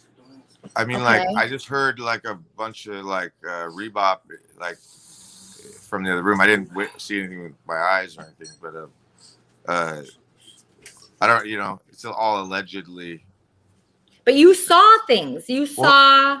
Andrew and I have the same lawyer, so I was able to, like, you know, contact him straight away after like the rebop resulted in whatever it resulted, you know. So what happened there? There was a fight. You were watching the fight. Were you able to break up the fight at all? No, I didn't see the fight. I just like assumed, you know, because like, you know, 2 + 2 = 4 with that situation, and like Jesse's joining, but like all I know is that the chaos began when the L word just like appeared. Lucas. Yeah, like I mean, she's a weirdo, you know. Okay, so you're calling Lucas she. That's Andy's. I mean, you know, twinks deserve to be called that sometimes. Okay, all right. So, and then here's another guy that I think might have been there, Hud Isaacson. Hud Isaacson, did you see anything go down? Oh, he's a nice guy. What? Hey, what's up, man? When was this? I wasn't there. So this was. I heard about it. I heard about 2 nights ago. 2 nights ago. He just was passing through. Oh, did I show up? Yeah, he was just passing through. I saw him. Oh yeah, what happened though? Is that when Andy broke his ankle? No, that was before. No, I just remember him taking his shirt off. Is that when he broke his hand? Andy sucked his dick. Okay, Oh, really? so Hud, listen to this. So you remember that night we were at Nurse Set at the steakhouse, and there was another guy there, and you were there, and Andy was hitting on that waitress. Do you remember that?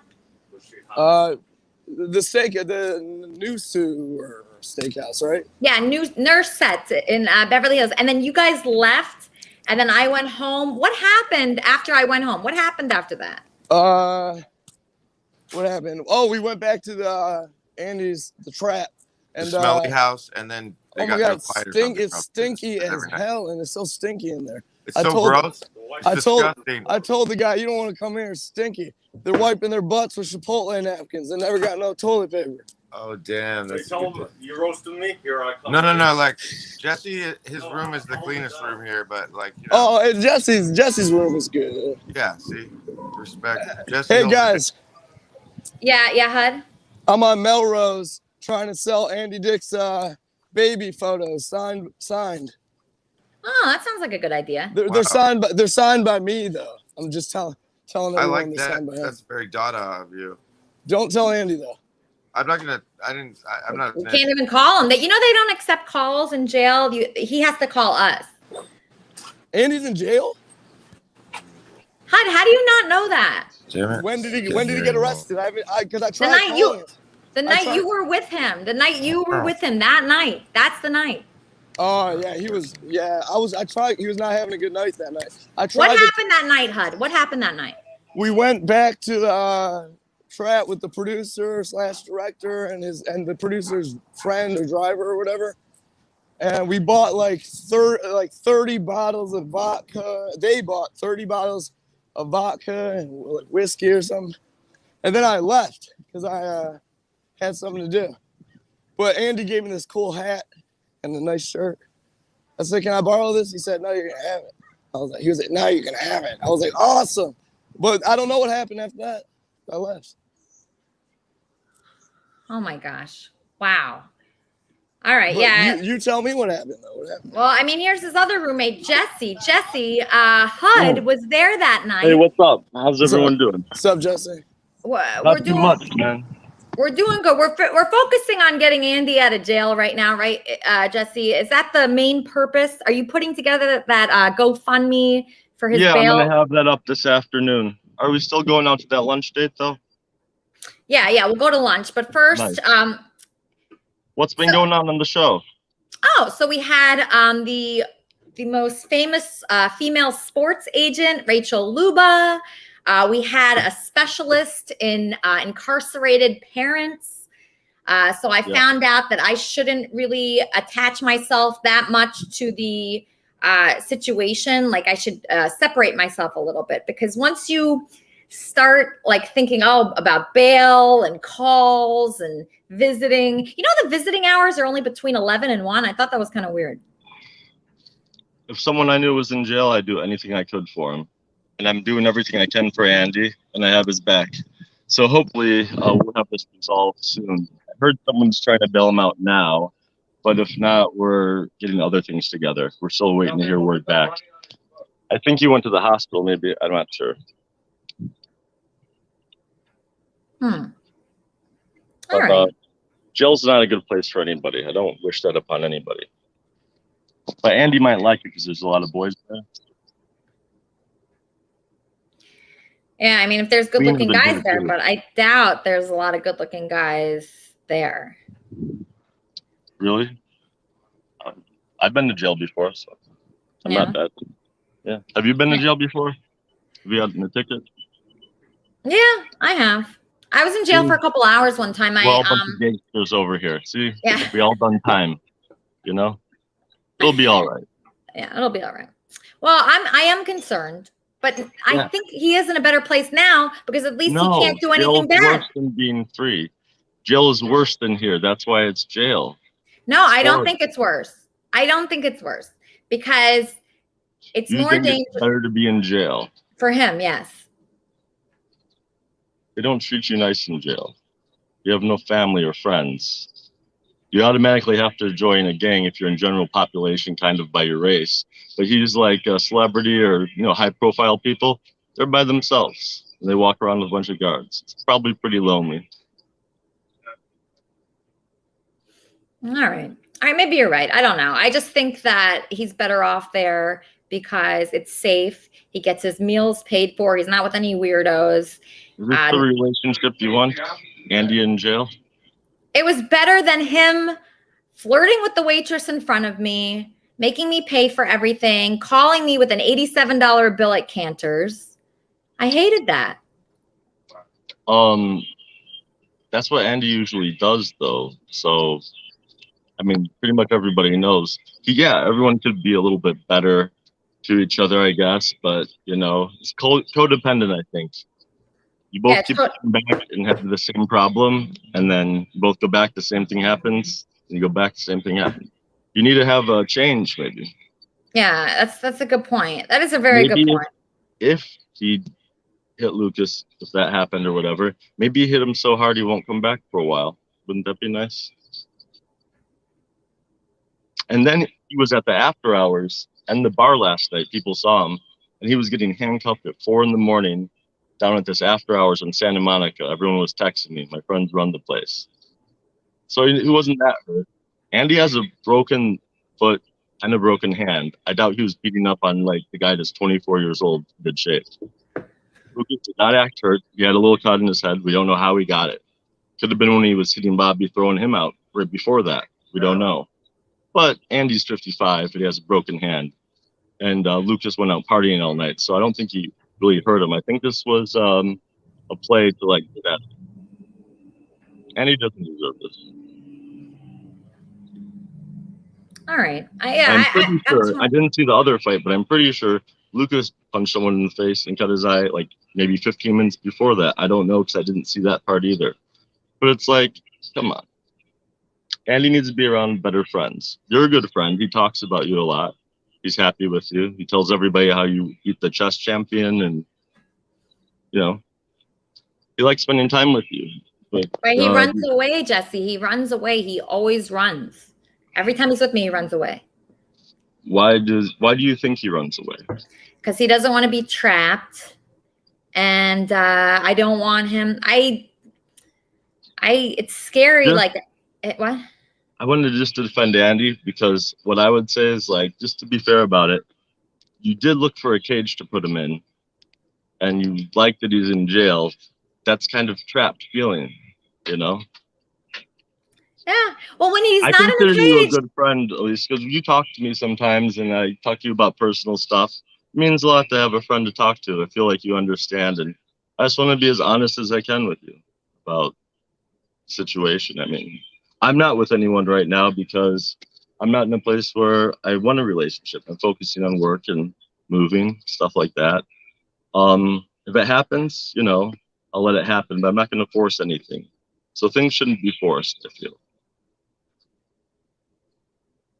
Yeah. I'm not going to force anything. I think I was trying to force things before, but now I realize that did not work. And I'm just going to go with the flow, and I'm not going to. Have you ever played Andy a game of chess? Because he talks about it all the time. It's like, you guys just go out to eat all the time. Like, so maybe like doing other activities now everything's opened up. No, we do. We went to the beach. We walked around. See, he can't walk, so that's tough. Yeah, you need a wheelchair and push him though. He's into that. Yeah, he can't walk right now. So that, you know, you can't really go to the park or the beach when somebody can't walk.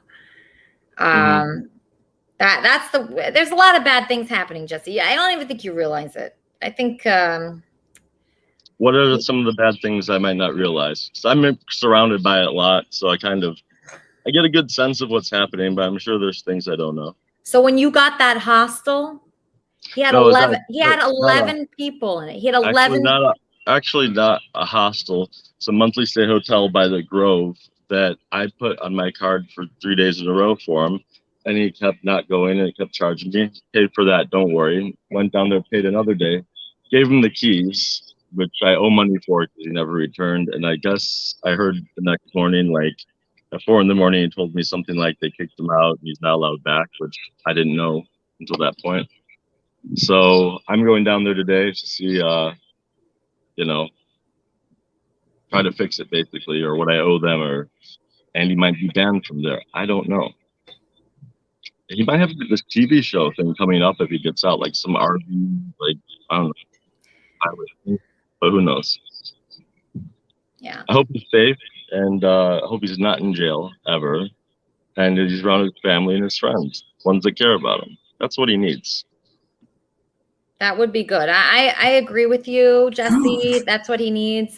Sigmund, what happened? I tried to get you on with Rachel Luba. We had everything all set up, except that on the far left at the bottom, it says mute. And what Wappy told me was that when you go on this thing, StreamYard, that you have to unmute it. In other words, some things are preset to be muted. And so now we're on. What do you want to? Okay, I have a comment about Rachel. She said something about a relationship, a person, an association that she had that took 11 years later until it really matured. I don't know, remember the details, but that's how long ago I met Wappy. We met under the most wonderful circumstances in Syracuse, New York. I'm from New Jersey originally. And then, well, there's in-between story, but here it is in December, 11 years later, and we've made 6 albums and skits, and we get along so well. It's pretty cool. I'm so happy for you. Yeah. That you found such a great collaborator. And it can be a man too. Oh, we joke about that stuff, you know, just for fun. What I mean is I'm still looking for, well, I think I know which girl it is now. She's a DJ on college radio. I can tell you that much. Because she's like this genius. She says, I have 5,000 songs on my phone. And I thought, well, who can do that? And she's been a DJ since she was 13. I mean, for fun, as a hobby. And she has the most unique style on radio. She has more confidence and has smoother style than the others, but she does a different genre. Wow, free plug here. She does a different genre every week, like psychedelic rock, indie folk, hard rock, punk. And I've listened to 5 weeks so far, and we're very connected because we send messages back and forth about, well, for example, on KCSN, they just started this weeknights at 10. Jim Nelson the part of it it's called Advanced Music History. And so they'll tell everybody that's the birthday. Like Todd Rundgren was the first night I heard. I thought, why are they playing Hello, It's Me, It's Been a Long, Long While? That's such a wonderful, unique song. And it's because it was his birthday, 74. So everybody should do this. KCSN 88.5 at 10 p.m. weeknights, which is up against Coast to Coast AM and Red Eye Radio, but I'm kind of burned out on both those now. The whole political thing is all done and in the trash can now. And as far as Red Eye Radio, they're pretty good, though. That's syndicated on ABC. And these two guys, Eric Harley and Gary McNamara, they're really fun to listen to. They cover politics and everything, but they're easygoing nighttime entertainment. And I'll let you react to that. So everything's going very well. But I think okay. Here's what I want to say. I realize I'm a much better nighttime singer than a daytime singer. I'm more of a night. Because then we tend to sing more at night. Who knows? But this morning, as we're rehearsing, like Wappy was for his song and I've been for this song, it doesn't come out right the first time when you sing. You know, it's kind of flat and like, but you know that you do it a couple of times. And my voice right now is pretty strong and clear. You know, I feel it's pretty good. And the song by Eric Burden. I'm getting a call, Sig. Kermit and Friends, how can I help you? Hey, Lisa, it's Gonzo. Hey, Gonzo. Hey, is Sigmund gonna perform now? I think so. I think I think he is gonna sing. Sigmund, are you gonna perform? Because Gonzo's asking for you. It's already, All right, it's already Gonzo. Get ready. I have to just turn on your phone. All right. Okay, you ready? Wait, there's an ad set for a 5-second ad first. You know about that.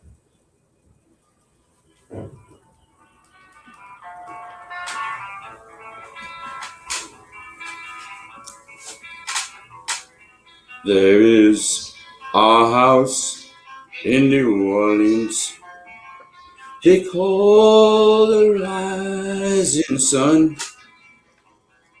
and it's been the ruin of many a poor boy, and God, I know I'm one.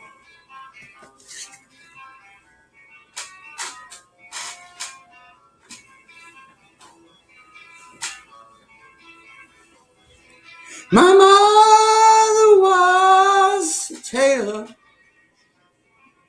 She sewed my new blue jeans. My father was a gambling man down in New Orleans.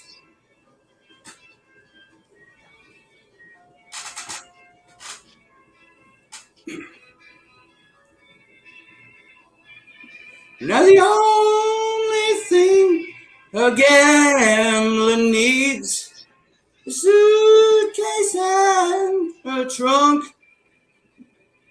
And the only time he is satisfied is when he's on a drunk.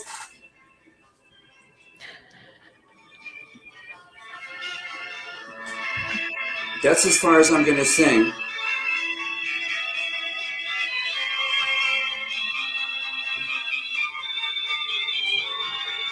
Andy, what's going on here? Bunch of things. Yeah. And it's all south. It's all south? It's all bad? I'm going south. No. What do you mean? Explain. You always explain yourself. I'm evicted.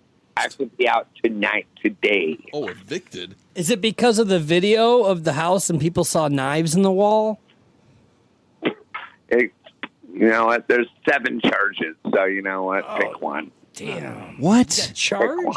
Wait, so have you been paying the rent? No, that's one charge. I think that's the main one. Okay. So are you packing your stuff up? Are you going to Elisa's tonight? Oh, you want me to? I knew it.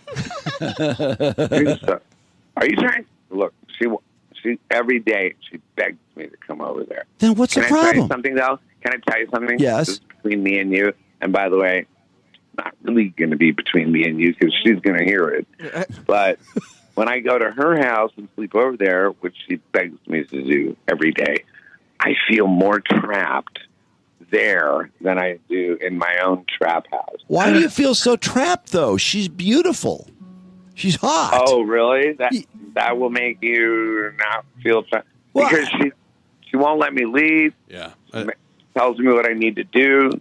You don't seem that trappable to me, Andy. Okay, first of all, I'm not. That's because he doesn't go. I fucking run out of her apartment and do an hour and a half walk home. Yeah, I actually understand what he's talking about. I mean, she would probably want to be a little controlling of what she wants Andy to do and be. And Andy's Andy. But Andy's not controllable. Yeah. Okay. So I was just trying to control me, you fucking bitch. Okay. And then maybe I'll stick around. Have you hosed her? Nope. No. What? No. What's the point Don't then? want to. She said, we're going to wait till we get married. And I'm like, that's totally fine with me. And last week, she's like, actually, we can actually fuck. Let's just do it. And I'm like, guess what? You can wait till we're married. What? That's a good power What are you move. trying to This prove? girl likes that. You hear? That is a power move. But what were you trying to prove? No, I'm trying to prove anything. You know what I'm trying to prove? That I don't need her. If you had given it to her, she might become addicted to it. It might completely change the power dynamic. It is like 9 inches. No, you got it exactly backwards. If I fuck her, I'm going to be the one that's addicted to her. Yeah. Boy. You seem a little too self-aware Sounds a little there. optimistic on my part. No, it's really true. So, are you going to be homeless? Are you going to be homeless? No, I can always go to my girl. The girl named Elisa? Yep. But I'd rather be homeless than be with her. Don't, edit that out. Edit that out. What is it that keeps you with Elisa? There's got to be something you really like about her. Everything. She's fucking hot as fuck. Yeah. She's smart. She's smart. funny. Funny. Is she fun? Yeah. Fun. She seems like she'd be literally, fun. You know what? I think her and I are on the spectrum right where we're right there. We're like on the same spectrum. I don't know how and why we get along, but we just do. Then what's the problem, Andy? I told you, I don't want to get addicted. Commitment. I really don't. It would be see. a nightmare for me. Because it seemed like you were suggesting that she traps you, but I think actually you are untrappable. You are you are commitment. No, she phobe. does trap me, but I run.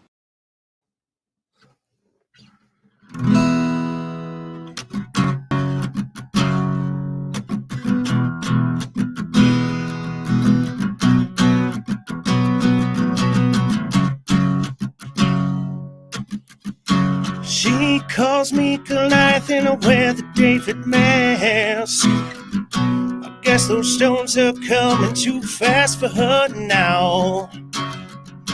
You know I'd like to believe this nervousness will pass. All the stones that are thrown are building up a wall.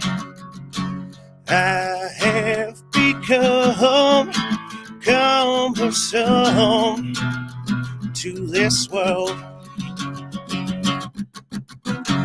I have become cumbersome to my girl. I'd like to believe we can reconcile the past, resurrect those bridges with the ancient plans. My old stone face can't seem to break her down. She remembers bridges burned to the ground.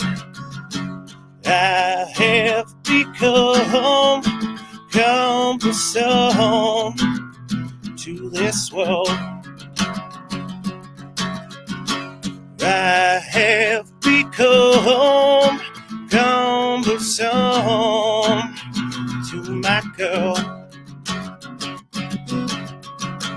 I have become cumbersome to this world. I have become cumbersome to my girl. Absolutely beautiful. Okay, so this is interesting, Charmin. So Charmin, Trumpster Bob has some kind of challenge for us. I'm just really curious. Not if it's a butthole challenge. Well, I don't know what kind of challenge it's going to be. Let's find out.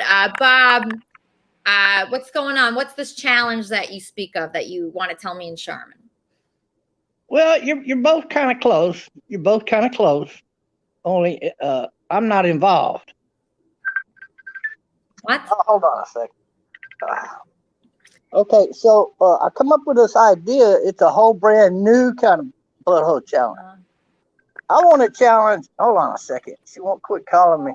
Is that your woman? Let me tell her to stop. She doesn't understand. It messes up my audio. So, what I want to do, friend, to the very first ever Trumpster Bob female butthole challenge. Mm-hmm. See, and that would be Sugar and Charmin and Elisa Jordan battling against each other. And what are we going to do to battle each other? Well, you got to, come on a private live stream. People got to pay Elisa Jordana $100 a pop to get in there to see it. And y'all simply bend over and spread them butt cheeks. Huh? You think we're going to spread our butt cheeks on camera for $100 a pop? Yeah. Bob, you have lost your ever-loving mind. Well, how much you want to charge? That's between y'all. There's not enough money on the planet. That's what you don't understand. You think women will just do stuff for money. You don't get it. At some point in time, there's not enough money. Okay, you can forgive your money up. It's a matter of pride. We don't respond to money. You think we're just interested in money, but that's not the gig. That's not. You're scared. So you're scared of the challenge, then, right? I'm not remotely interested in the challenge, and I find you a challenge because you think you're so focused on buttholes and money, you have forgotten that there's a whole other world out there. Oh my goodness! I never thought I'd see a female scared of that challenge. Coach Love, all right. Oh my God, we got Coach Love up here. Butthole challenge. Are you interested in streaming up and exposing your deepest, darkest hole for? Yeah, that way men can, the rich guys out there could take a peek and say, yeah, definitely. You know what I mean? I'm just curious. Is that if that's something that he would want his daughter to do or his mother to do? Yeah, absolutely. Good question. Good question. Absolutely want them. I wouldn't have a problem with that. I wouldn't have a problem with anybody doing it. Right, he doesn't care. Okay. It doesn't matter if it's his wife. Like me, for example, Dr. Love. Okay, the question was brought up to me one time. Bob, it seems like there's a big problem with these men. What? Molesting these younger men in our schools. Mm-hmm. Do about something like that. And my answer was, I came up with the idea of a butthole challenge. That way, before you allow a guy to be a priest in a church, he can't have a blowed out booty hole. That would probably lessen those crimes by about 80% in my mind. So that's so is that something you want to participate in? Do you want to show your butthole off? He does. That's the thing. He does. He wants to show his butthole. He wants to. He loves buttholes. Yeah. So he's looking for some playmates. Well, I don't think he has any here, but maybe he could find some other friends. He definitely wants us to be his playmates for sure. And he's disappointed every time he tries. He comes with a different pitch every week. Anything he can do to get near, our private parts. He's very excited about it. You know what? I am sure there are some people somewhere in the world that wants to play with Bob, just not here. Well, I can't imagine that. He has a woman in Africa. Mm-hmm. Yes, I think he has a GoFundMe because he's trying to get the money together so he can go visit her. This is a worthy cause. We should ship Bob to Africa. You know what? I would rather work on finding Sigmund a girlfriend. I think Leaf said he wants us to help Sigmund find a girlfriend. I think that's a worthy cause. Maybe. I like that one. I think. Bob, did you hear that? Find Sigmund a girlfriend. Well, here's the deal that I think again, Coach Love is missing out on. And it's not a matter of me wanting to see other men's buttholes or women's buttholes for that matter. It's just a matter of pride. Either you got it, you still got it, or you lost it a long time ago. I don't know if maybe your pride is attached to your butthole, and thanks for sharing that. But for me, I am comfortable without that attachment. He's totally obsessed with buttholes. Okay, so let's see. So now what we're going to do, I think the wrap-up show is coming. What did you think of today's interviews with Fallon and Rachel? Any thoughts? I loved it. I wanted to ask Rachel about her, volunteer work and how she's lifting up other women, in this field, because, she's young and, she's one of the first. And so we got to make the second, the third, the fourth, we got to make it very common for women to be in this field. So I wonder how she's approaching that. So we'll see if we can get her on again or something like that. Yeah, I mean, you guys can reach out to her. I would like people to reach out to her to get to know her, and just so she's happy that she came on today. I just want everybody to be happy to be involved. She's very smart. Yeah, she's very like well-spoken and smart. And she, at 18, she knew that she wanted to get into that unusual business. I mean, I never would have thought of that, to be a sports agent. Me either. And then I really like, you know what? God bless us. Having Fallon on today, the day where your, the love of your life is locked up. I mean, that's amazing. It was amazing. And that just makes me think that this is all almost like predetermined or planned out, or someone is helping us. Because we do have a lot of help here. I always think that. I always think, wow, I have so much help here. It's like unbelievable. I have all these people, like for instance, Roy, he actually is connecting me to a drug and alcohol counselor, and that person's going to be booked. So hopefully by the time Andy gets out of jail, we'll have a drug and alcohol counselor. Is that right, Roy? Yes. Happy birthday, Elisa. Thank you. Comments for the show. One is, with Andy, with addiction, people with addiction, they hit rock bottom, right? Mm-hmm. They go to jail, like Andy, or the worst, they eventually die. Right. And so Andy needs help.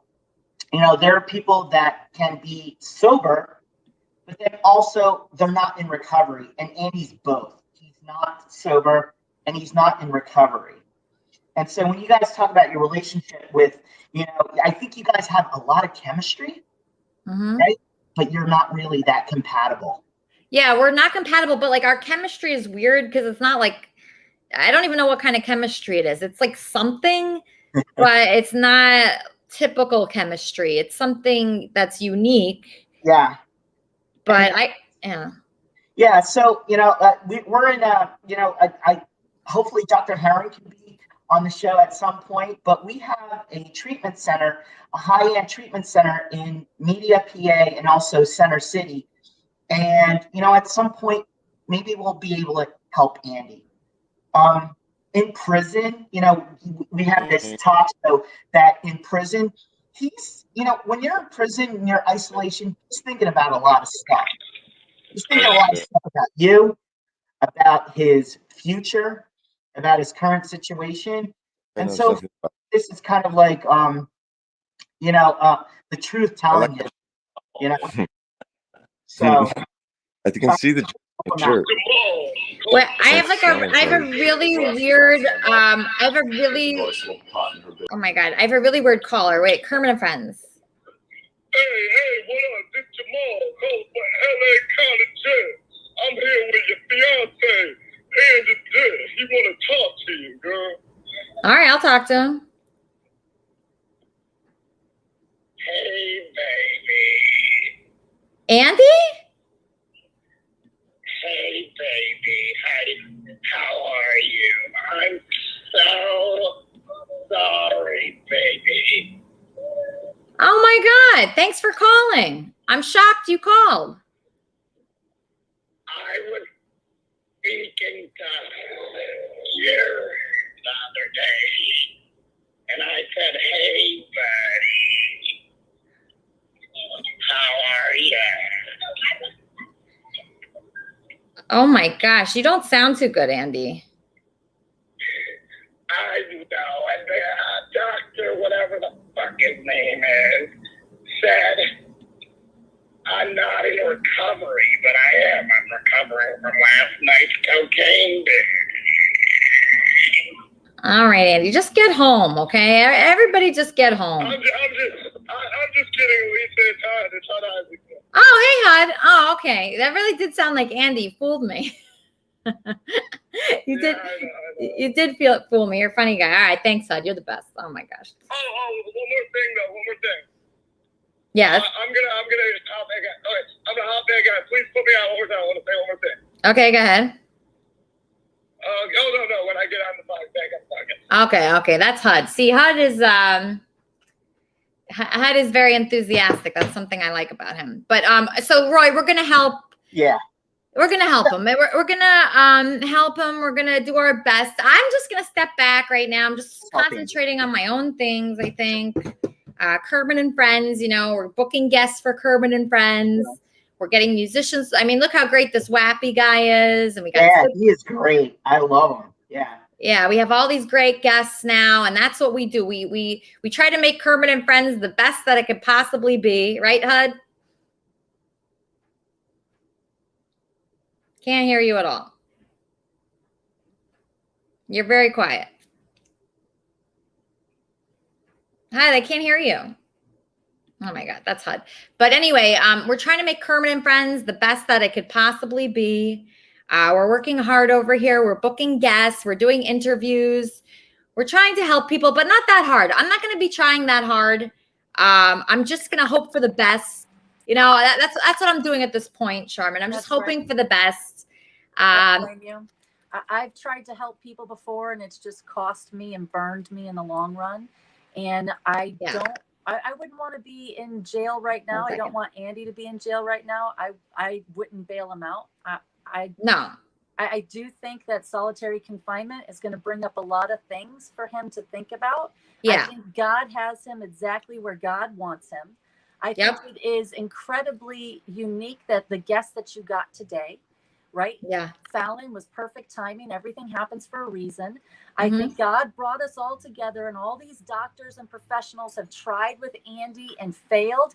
And our trial is our greatest testimony. And I think God wants Andy's testimony, and he's going to work a miracle in his life. I think we're all going to get to see it here on Kermit and Friends.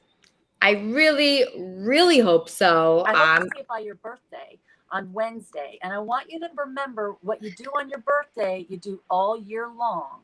So make it fun, have a good time, make it memorable. And if Andy shows up at your party and there is chaos, take a bunch of deep breaths, because this is a whole year worth of events that is going to be living your life for you because God's involvement. I agree with that. Kermit and Friends, how can I help you? Hey, Elisa, it's Gonzo. We're almost 2 hours into the show, and there hasn't been one Johnny B appearance or mention or anything. Are you gonna have him on? Let me ask his daughter, Lori. Lori, Johnny B is missing. People are upset. I don't know what's going on. That's okay. So Lori, what is happening on the wrap-up show? You guys going to be talking about what happened today? Eric and I are going to do our own show in place of the wrap-up show. Wow, Eric Riggs? Yes. We've been trying to get it going for the last few days, and he keeps going back and forth on me, and I'm hoping he's not going to bail on me last minute like he did last night. Wow, that's great. I'm so happy to hear that. That's great. Okay, so hopefully everybody from here, like Sigmund and Wappy and Roy and Happy birthday to you. Happy birthday to you. Thank you, sweetheart. Yeah, so hopefully all these people will join you on your wrap-up show and on your new show with Eric Riggs. Wow, I can't believe it. I cannot believe that. That is great.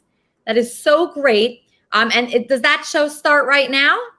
It should be starting any minute now. I'm waiting for Eric to join me in my studio. I sent him the link right when he asked for it, so I don't know. All right, Eric. I hope you show up for the show. What's the show called? The Owl's Nest, and this episode is Eric and Friends. Eric and Friends. Isn't that something? All right, it's Eric and Friends. I gotta tell you, I'm excited. I'm excited for Eric and Friends.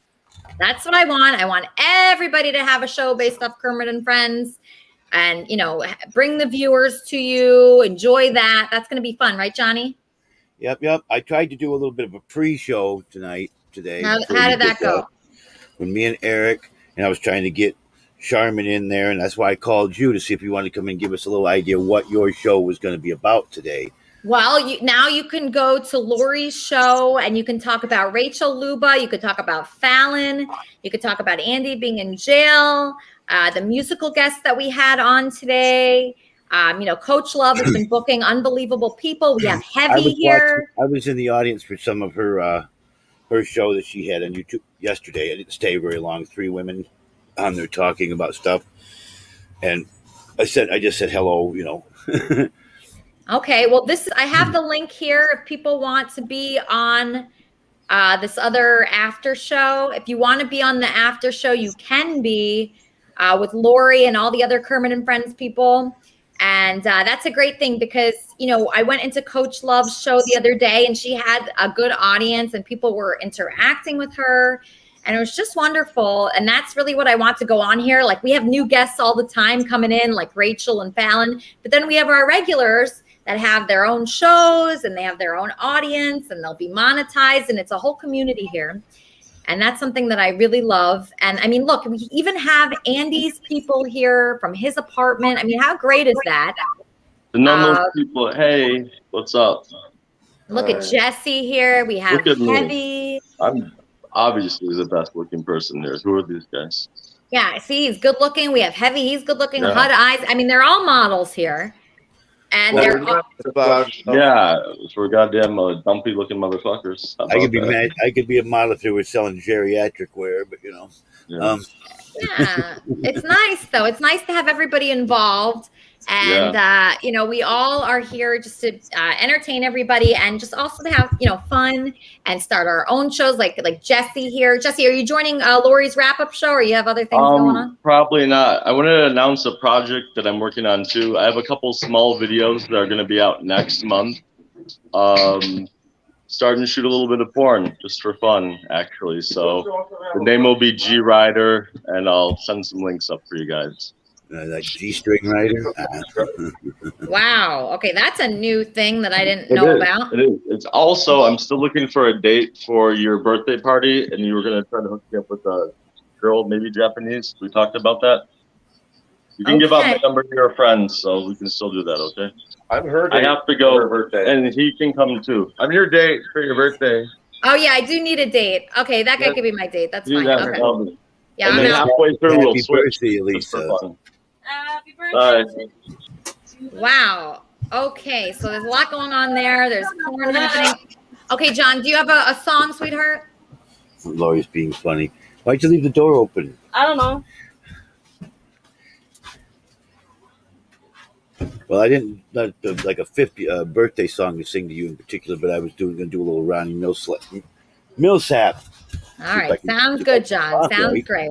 Thank you, everybody. Thank you, everybody, for watching. Enjoy John Bolton singing, and please join Kermit. Please join Lori and Eric on the wrap-up show. How great is that, Lori and Eric? Don't forget to watch us daily on the Man Cave Live too. Chair out of the way.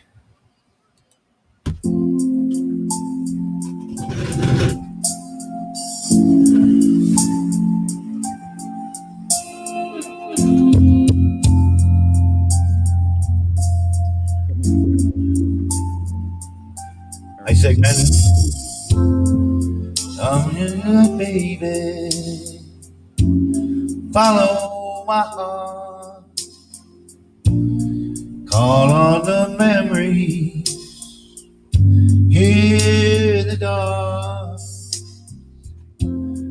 We'll let the magic take us away. Back to the feelings we shared when they played in the still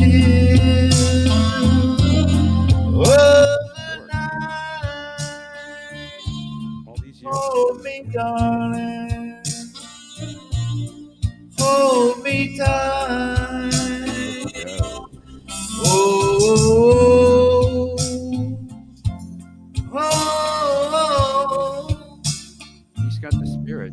so real, so right, lost in the 50s tonight.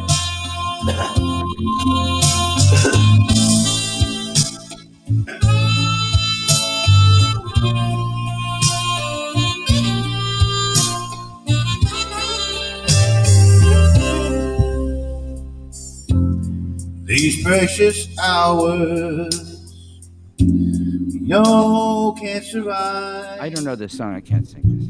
I'll just But go along. love's all that matters while the past is alive. I'll harmonize. Now and for always, till time disappears. Yeah, that's got to be a made-up name. We'll hold each other. SoundCloud, yeah. It's whenever we our music channel, Wappy and I. It's soundcloud.com/Wappy in like the Happy. still of the Wappy night. and Sigmund.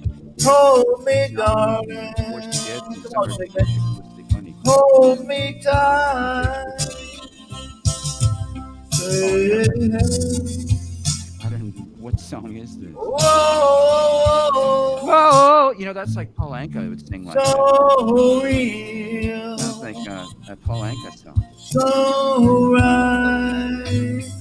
Lost in the 50s tonight. Or like so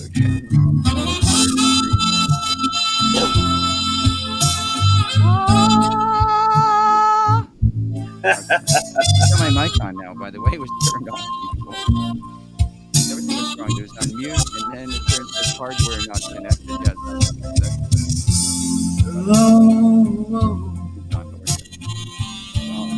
Oh, it's the wall. It's written on the wall. There's some cool stuff. So right.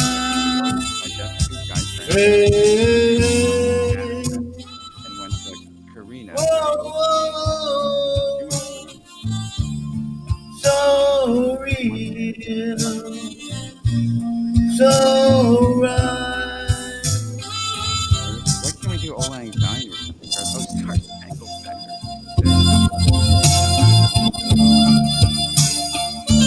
Are you even hearing me? What song is it? Hey, what song is it? So right. How about Someone I'll Lean? I can sing anything basically. It's just mimicry. My favorite thing now is Rihanna's song called Stay. Well, I've always loved that song. It's just so full of emotion. Join us at the Man Cave Live on YouNow and our show on YouTube. Nice to see you, Sigmund. You know, like, not quite like that. Nice to see you, Sigmund. How are you, buddy? Really good. You know, I love singing these high notes and like we did Neil Young last week. Oh man, look at my life. I'm alive. It starts out low and then he goes, yeah, high. And I just learned this about the Animals song. When I was doing House of Rice, it starts really high. The middle words of the same line are medium, and then the last notes are low. I mean, I've been doing it just by memory, but I didn't realize that's what it was doing mechanically. That's a good And song. now that to my do. mic is on, hey, do you want to do a duet on House of the Rising Sun? You probably know the words, mostly. I don't have quite the note for that one, but I do it. I've done it. Okay, if there is a house in New Orleans, they call the rising sun. I don't even need Eric in the background. Ready? There is a house in New Orleans. They call the rising sun. It's been the ruin of many a poor boy. And God, I know I'm one. It's easier with the music behind you. My mother. Yeah, that's the hard notes to hit. Sticks, you know. Okay, can you try it now? She sewed my new blue jeans. My father was a gambling man down in New Orleans. Wow. See what I mean? It starts really high. It's like you're skiing down a mountain. We'd have to rehearse that one to make that one work somewhere along the line. Taylor. And it goes right back up. She sewed my new blue jeans. And then the same in parallel. My father was same. I sound a little bit weak and like thin voice there. I would like to try to do that in a deeper voice, but I guess I'm not quite there yet. Oh, at the beginning though, there is a house. You know, they get to hit your low C there, or somewhere down there. There is a house in New Orleans. They call the rising sun, and it's been the ruin of many a poor boy. And God, I know I'm one.